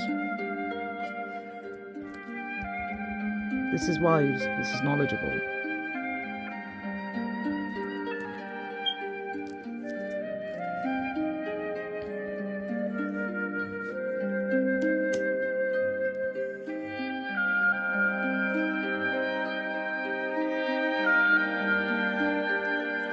A fake god tells you it's beneath you, you're beneath it. A real god just tells you to grow up. Because you're its kid, and that's what every fucking parent does.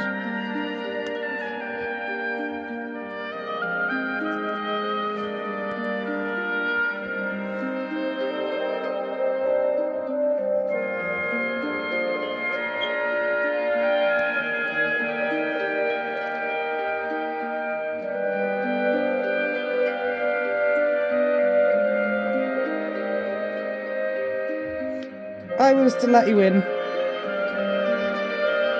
You and I both know you'd stick me in a fucking temple and ram a pedestal at my ass.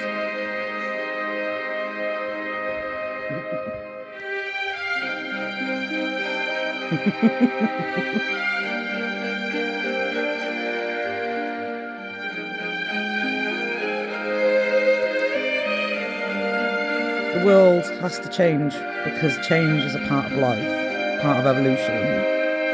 And even though that prophecy that everyone fears is frightening, the heavens intend for the world to change after it comes true. Which means you are not allowed to ram a pedestal at my backside. It's time for you to grow up and become my equal.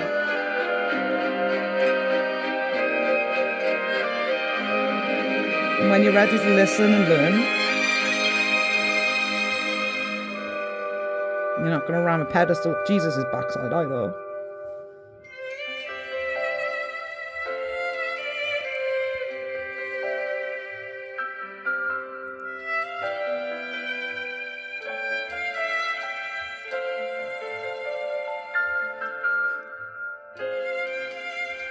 Ugh.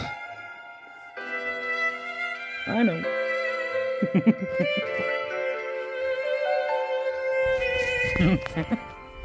You want me to be crazy because I frighten you, but you know I'm not crazy, and it frightens you even more.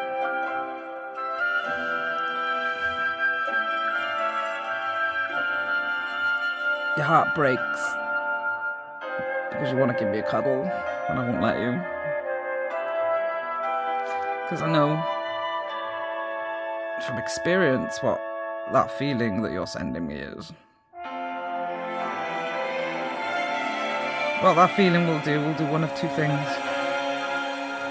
Ram a pedestal at my backside, or try to smother me because it's frightened of losing me.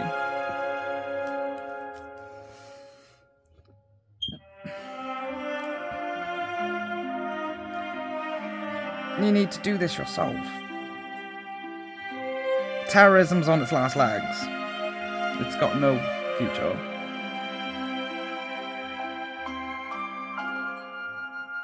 Just listen to your heart. When you can do that, people like me won't keep our distance anymore.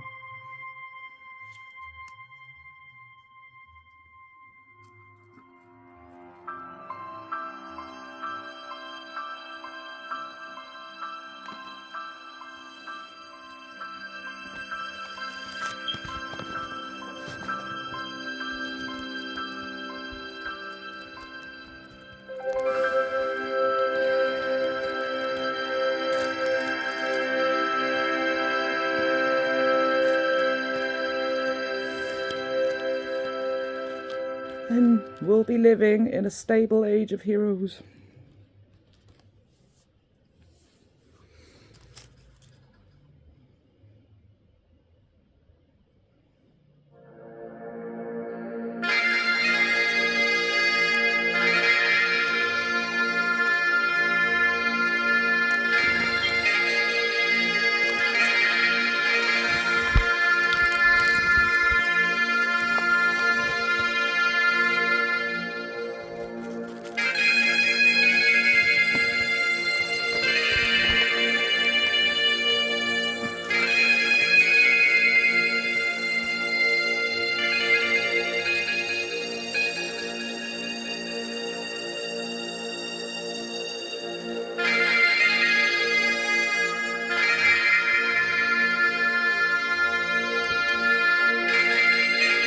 Do you feel the fucking need to force your fucking culture and everything on other people? When you haven't lived fuck all.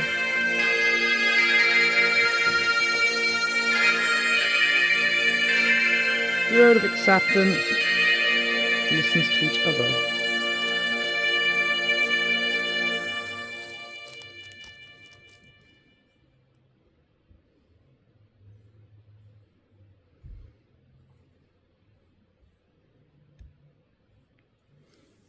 If you were listening, you would listen to this.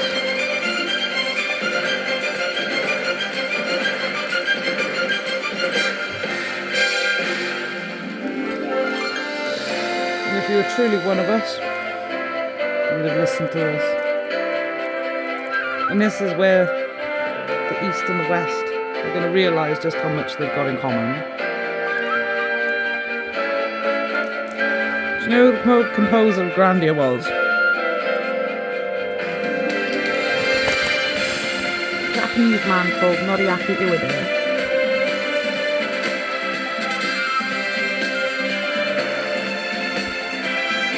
What is this tune?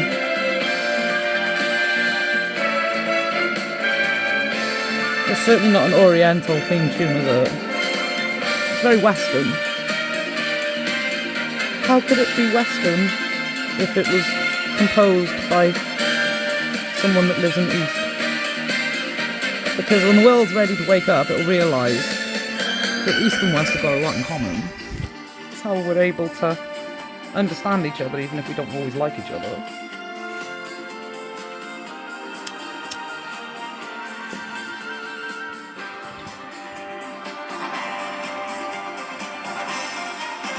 And that's why, when the shit hits the fan, we are actually going to stand together.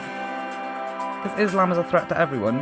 It wants to control the world. And China may be a dictator, but it's going to fucking know that, well, like every stable communist country, because China is a stable communist country. It may fucking have a lot of fucking suffering, but it also doesn't begrudge that suffering from coming west. Islam does. That's why it chases after it.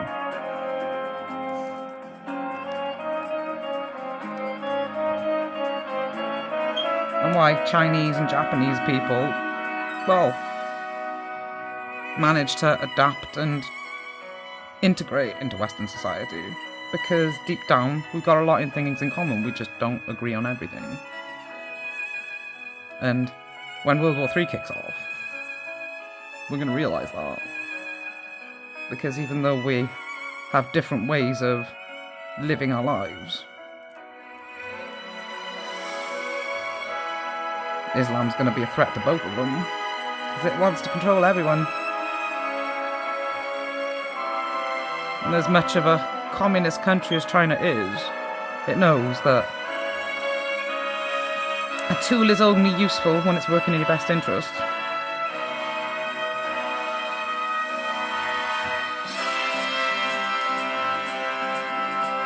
How could you say that? Well, do you really fucking want to fucking give fucking something like Islam fucking, you know, the same rights as you? You've tried that already and look what's happening. It's not gonna fucking change. China is fucking brutal.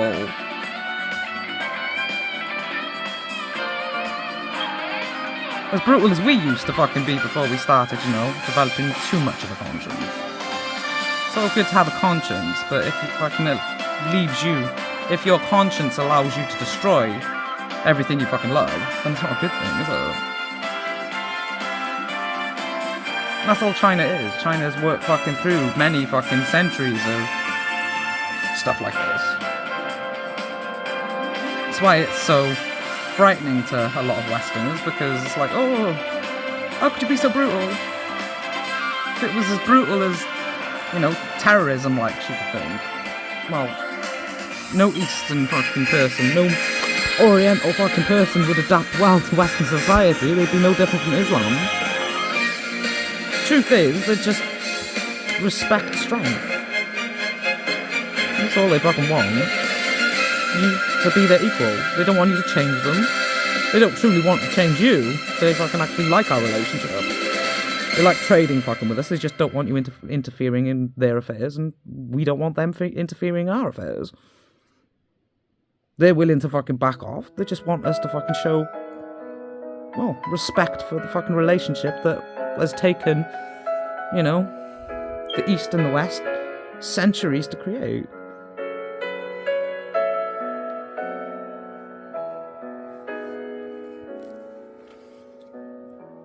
Because if you look at Chinese history, they've actually got a lot of wisdom in their history.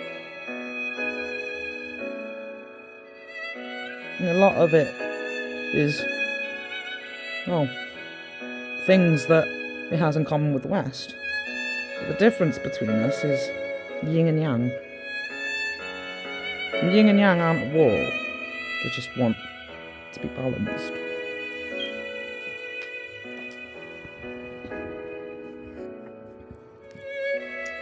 Islam doesn't want balance, it wants control.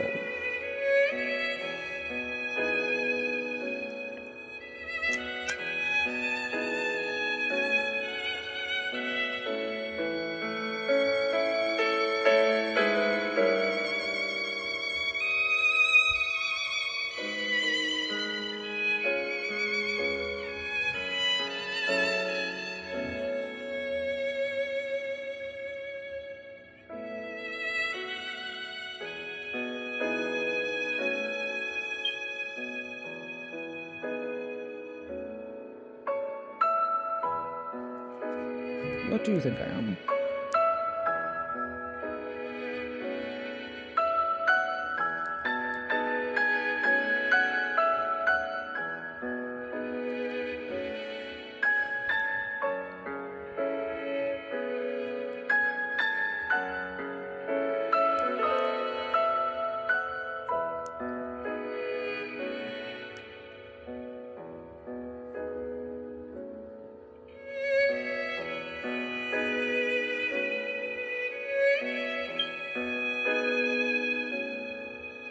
A saint, a messenger, a goddess.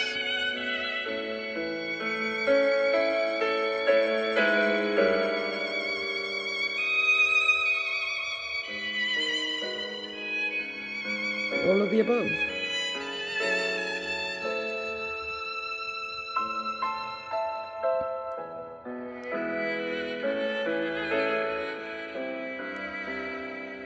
I'm a gardener.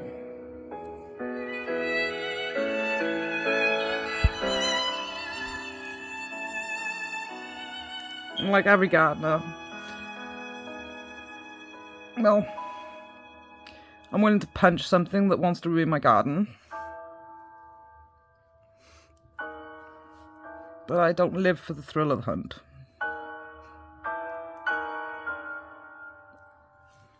So I do have aspects of a warrior, but I don't love the battle like a warrior does. Warriors will punch each other to feel alive. I'll just punch you because you're ruining my fucking garden.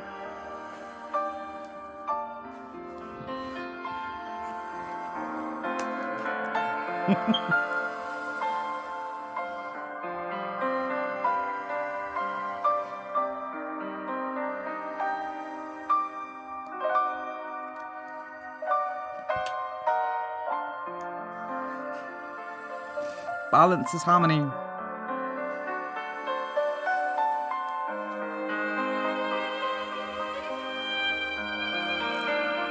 Yin yang.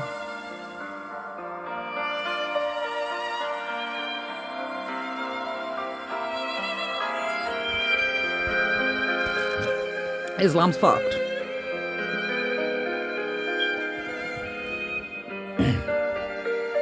Future belongs to the gods.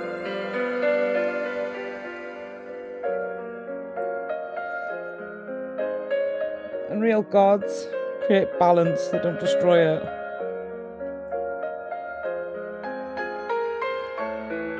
And real children of gods respect that.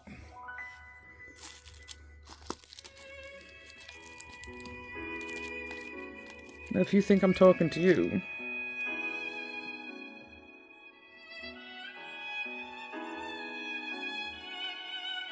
no need to fucking get offended. If you think I'm fucking talking to you, then, well, that's your own issue.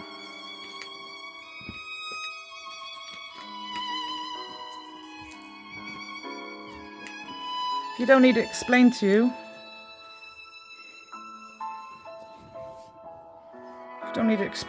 then, well,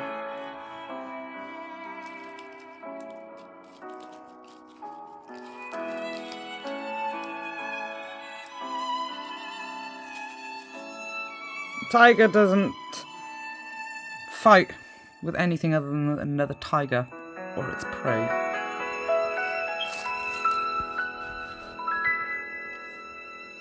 And if you're getting offended, I'm not your prey.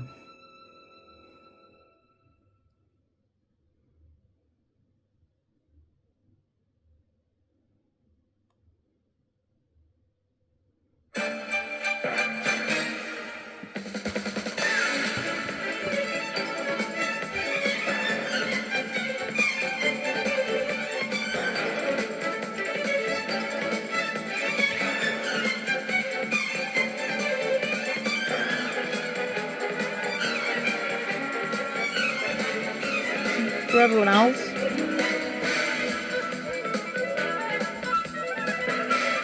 I'm not a tiger and I'm not their prey. Just an aspect of balance, just like them.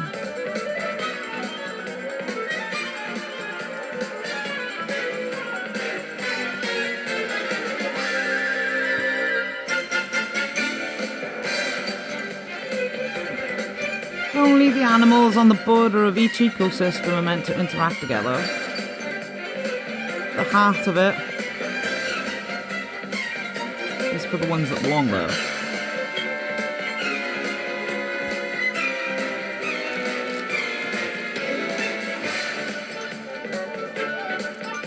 Trying to force everything to be the same is why you keep failing to maintain anything. Stick to your own. There's nothing wrong with that. Terrorism expects you to be identical, because terrorism is doom. That's why it relies on fear and telling you that if you don't lick its backside, you're destined to go to hell. No, you're not. It's destined to go to hell. What is hell? A place where you're eternally unhappy. Anything that respects life isn't eternally unhappy. That's why fucking every fucking thing that terrorism tries to control ends up blowing up in its face. Because you can't erase balance. You try and erase the positive, you end up losing everything. You try to erase the negative, you end up losing everything.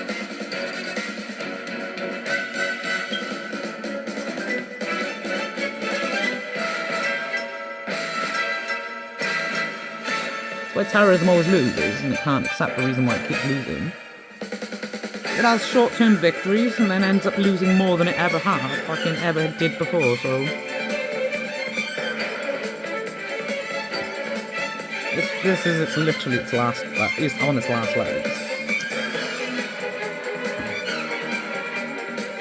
can't force evolution and you can't stop evolution. Either way, terrorism keeps trying to do one or the other. Either way, it blows up in its face and weakens it that little bit more. The way evolution works and our immune systems work is eventually life adapts to the point where everything that doesn't change dies. The dinosaurs died because the ones that could change did so. They evolved into the animals that would eventually evolve into the animals that are alive today. And the ones that didn't change, well, they're all the bones in the museum.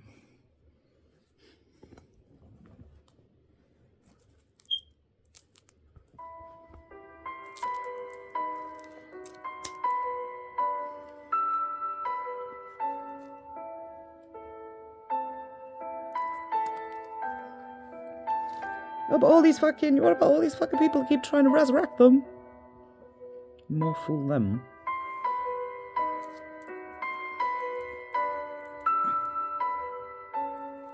As annoying as it is, doesn't fucking mean it's got a future.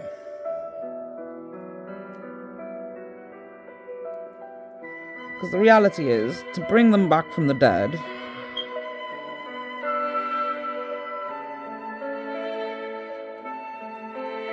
truly bring them back from the dead,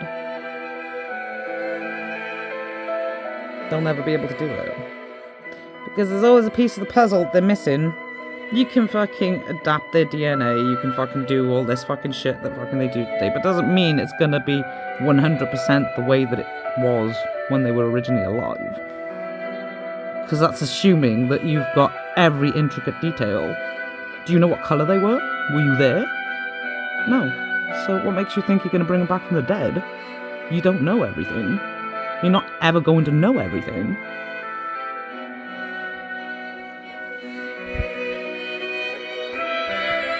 All you can do is make assumptions.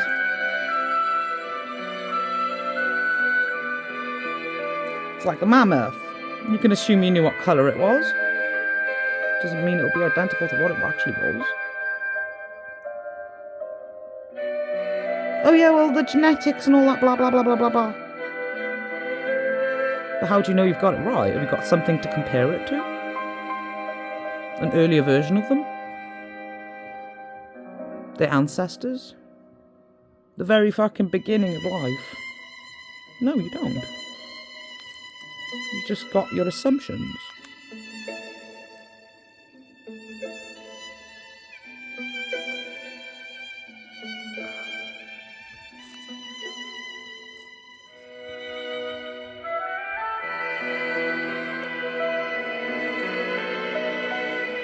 What will happen? You bring them back from the fucking dead. You know, humour in you fucking assuming that you do actually know everything.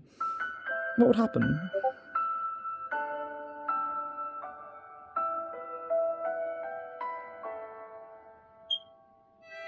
The mammoth, example. Where did the mammoth live? In the Stone Age. The Ice Age, should I say. What was the Ice Age? Freezing cold. What would bring him the mammoth back from the fucking dead achieve?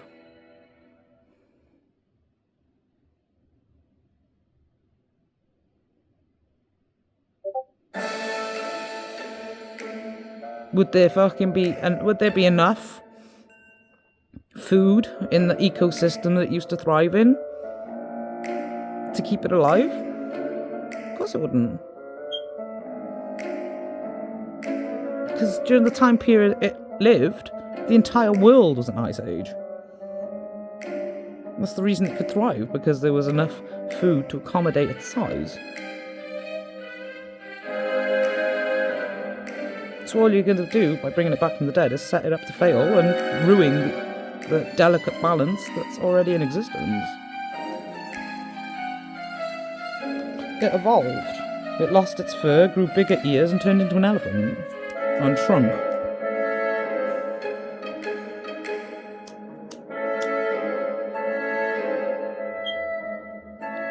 And if you can't respect that, then you're never going to learn anything from resurrecting it.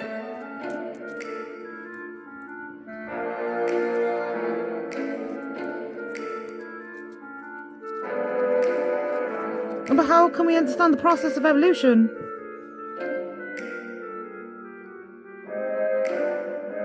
Why do you want to? Ask yourself that. What is it that makes you so adamant? What is it that makes you want to understand how to create life the way evolution does?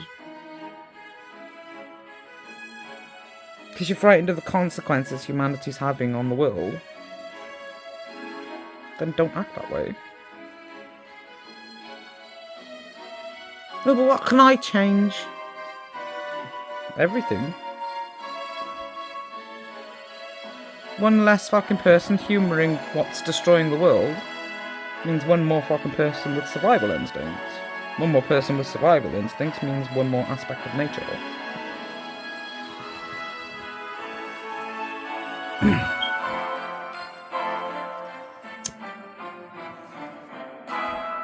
And one more chance humanity's gonna fucking survive the mistakes that humanity keeps, creating.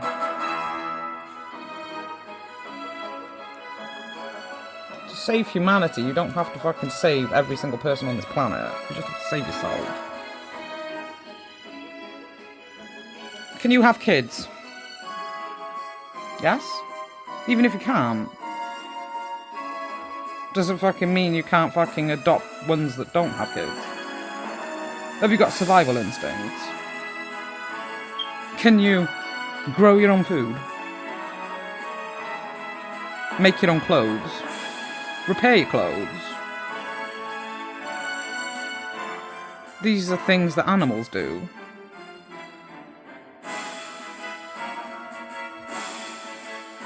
Their fur is their clothes. So they know how to maintain their own clothes by eating the things that help maintain them.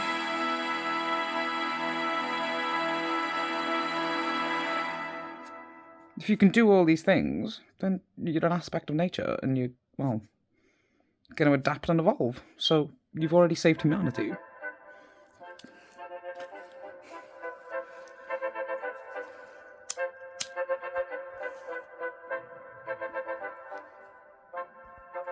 Don't fucking need technology. Technology is limited.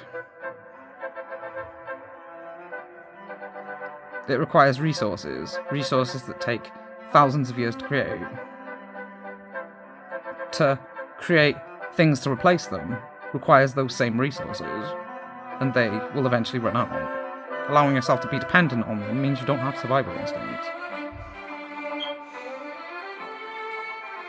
Creating things that complement your survival instincts.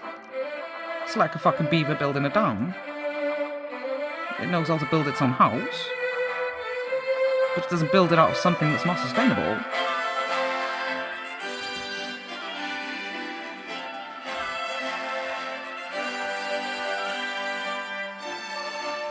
Why doesn't it build it out of something why doesn't it build it out of something that's not sustainable? Because it knows it's in all life's best interest for me to only breed during mating season. And for me to accept that the reason that I have so many kids is because there's things that want to eat them. If you don't fucking have anything that wants to fucking eat you, then you don't need to fucking, you know, have so many kids.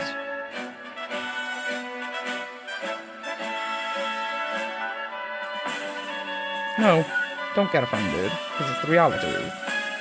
If you're living a fucking, you know, happy, secure, peaceful life, then what? You need lots of fucking kids? Why? Are they under threat?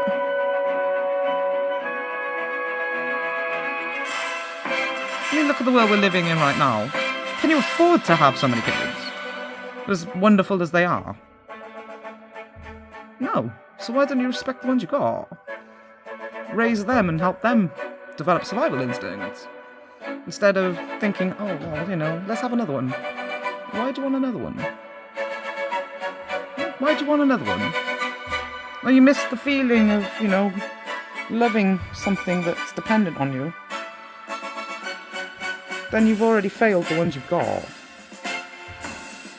It's not because you're not capable of being a good parent, it's because, well, you've chosen to, instead of raising them yourself, to let someone else raise them for you.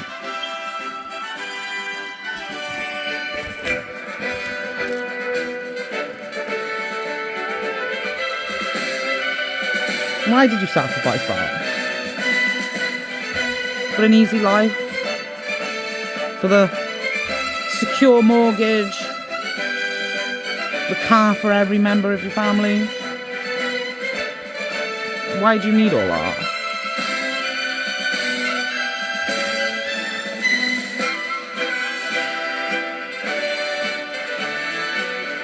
There's no law in place in Western civilization to say you have to have this. The only fucking reason this shit keeps getting produced is because you want it produced. So if you don't fucking want to sacrifice your bond with your family, then you don't need this shit. All you gotta fucking do is sit there, think, what is it we actually need? Oh, we need food. Can we fucking afford to go out and fucking buy, you know, extravagant fucking prices at the fucking local shop? No. Oh, but we can afford a pack of seeds. So buy them. Oh, but we're not green-fingered. Why aren't you green-fingered? Every animal is green-fingered. Do you eat vegetables? Do you need to eat vegetables because you're, well, not an animal? A herbivore. You need to eat vegetables. Then you're green-fingered. You just don't believe it. Because the reality is about nature is that every single animal that eats vegetables is capable of growing them.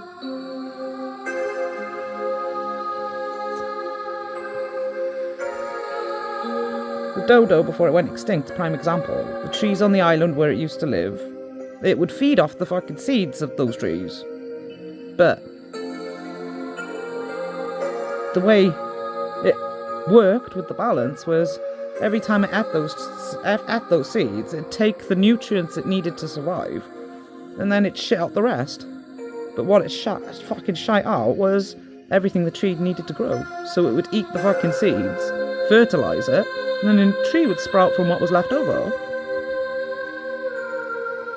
Every animal that eats vegetables can grow them.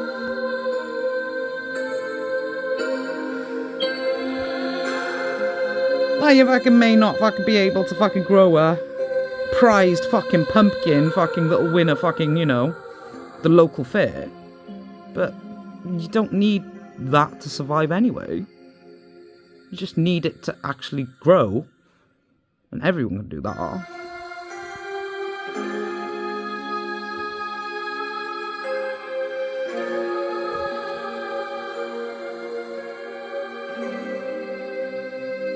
Something we used to do before we gave up that way of life for, a perfect world. But this perfect world is not sustainable, and these are the skills we're eventually going to reconnect with, whether we like it or not. So the sooner people start accepting that, the more chances you got of surviving the transition.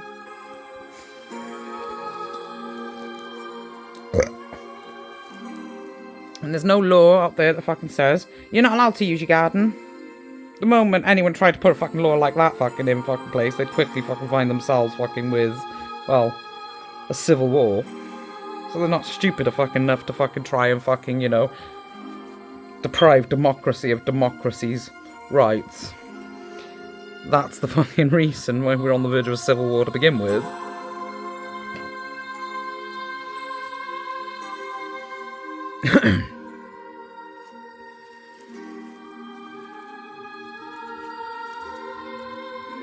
The reason fucking, you know, multi-million pound, however you want to fucking say it, all these corporations have got so fucking much power is because you let them have it. If they're truly fucking thinking about the best interests of the whole, they'll adapt with you. Instead of selling you the tomatoes, they'll sell you the seeds.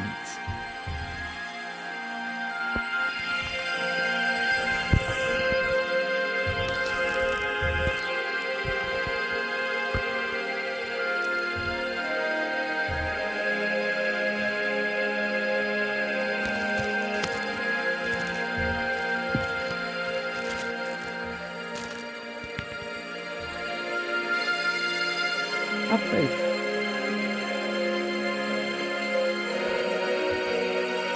I know it's not something that comes easy to the vast majority of people because they associate it with corruption. Unintentionally. They hear the word fucking faith and they instantly think dictator. Whether it's, you know, religious, scientific. The world's gotten to the point where it says, show me proof.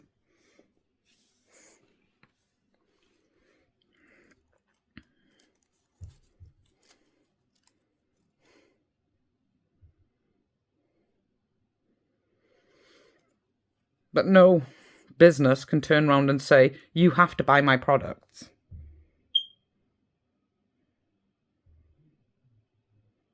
So, just because you don't go to Tesco's anymore to fucking buy fucking tomatoes, doesn't mean anybody's going to turn around and say, you can't fucking buy seeds any fucking more, I'm going to take them away from you. Because the moment they tried, they'll betray democracy and find them fucking selves on the fucking receiving end of a civil war.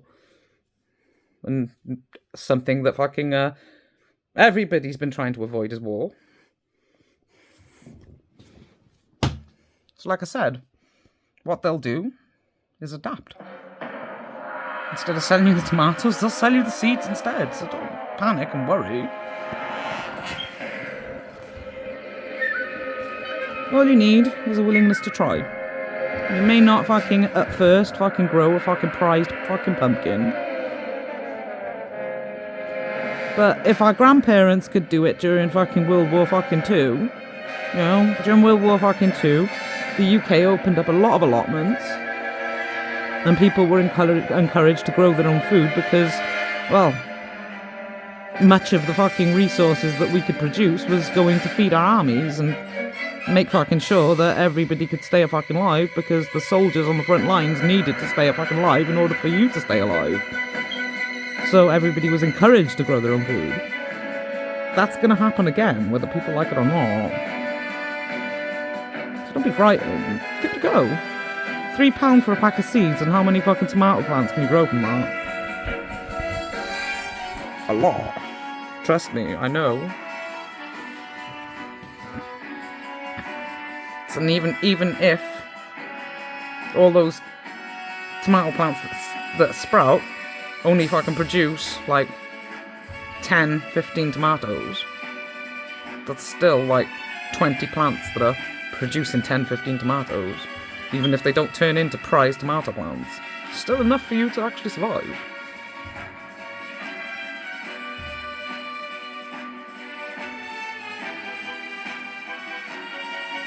It's a lot cheaper than going out every 5 minutes to buy more.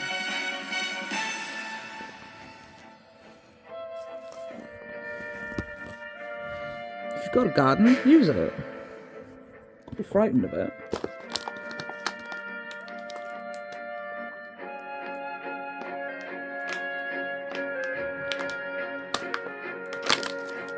Oh, what about all these animals? La la la la la la. Don't be frightened of them either. because they give back to your garden too. If a bird comes into your garden and starts trying to eat seeds, well, doesn't mean it's eating fertile seeds.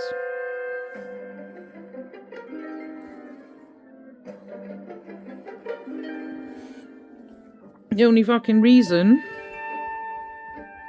the only reason it starts getting frustrating is because the balance has been so badly upset that every aspect of life is trying to survive, the process of restoring it, and it starts getting overwhelming.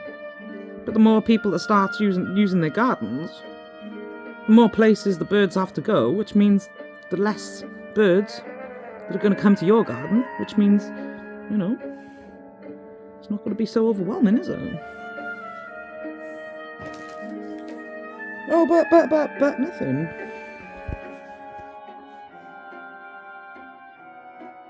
As someone that's done it herself, before I started fucking using fucking our communal garden, very few people in my street actually use their gardens. Once I started doing it, more and more people started getting encouraged to do it themselves. It just takes one person to start a trend. What trend you want to set? Well, depends on your personality, really. Do you believe in the balance? Or do you believe in every fucking thing that wants to destroy it? Because if you believe in everything that wants to destroy it, you're fucked.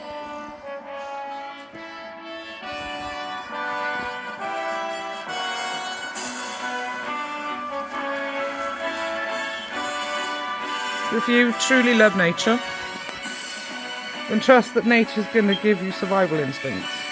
Trust that even if you don't think yourself as green-fingered, doesn't mean nature hasn't given you what you need to survive.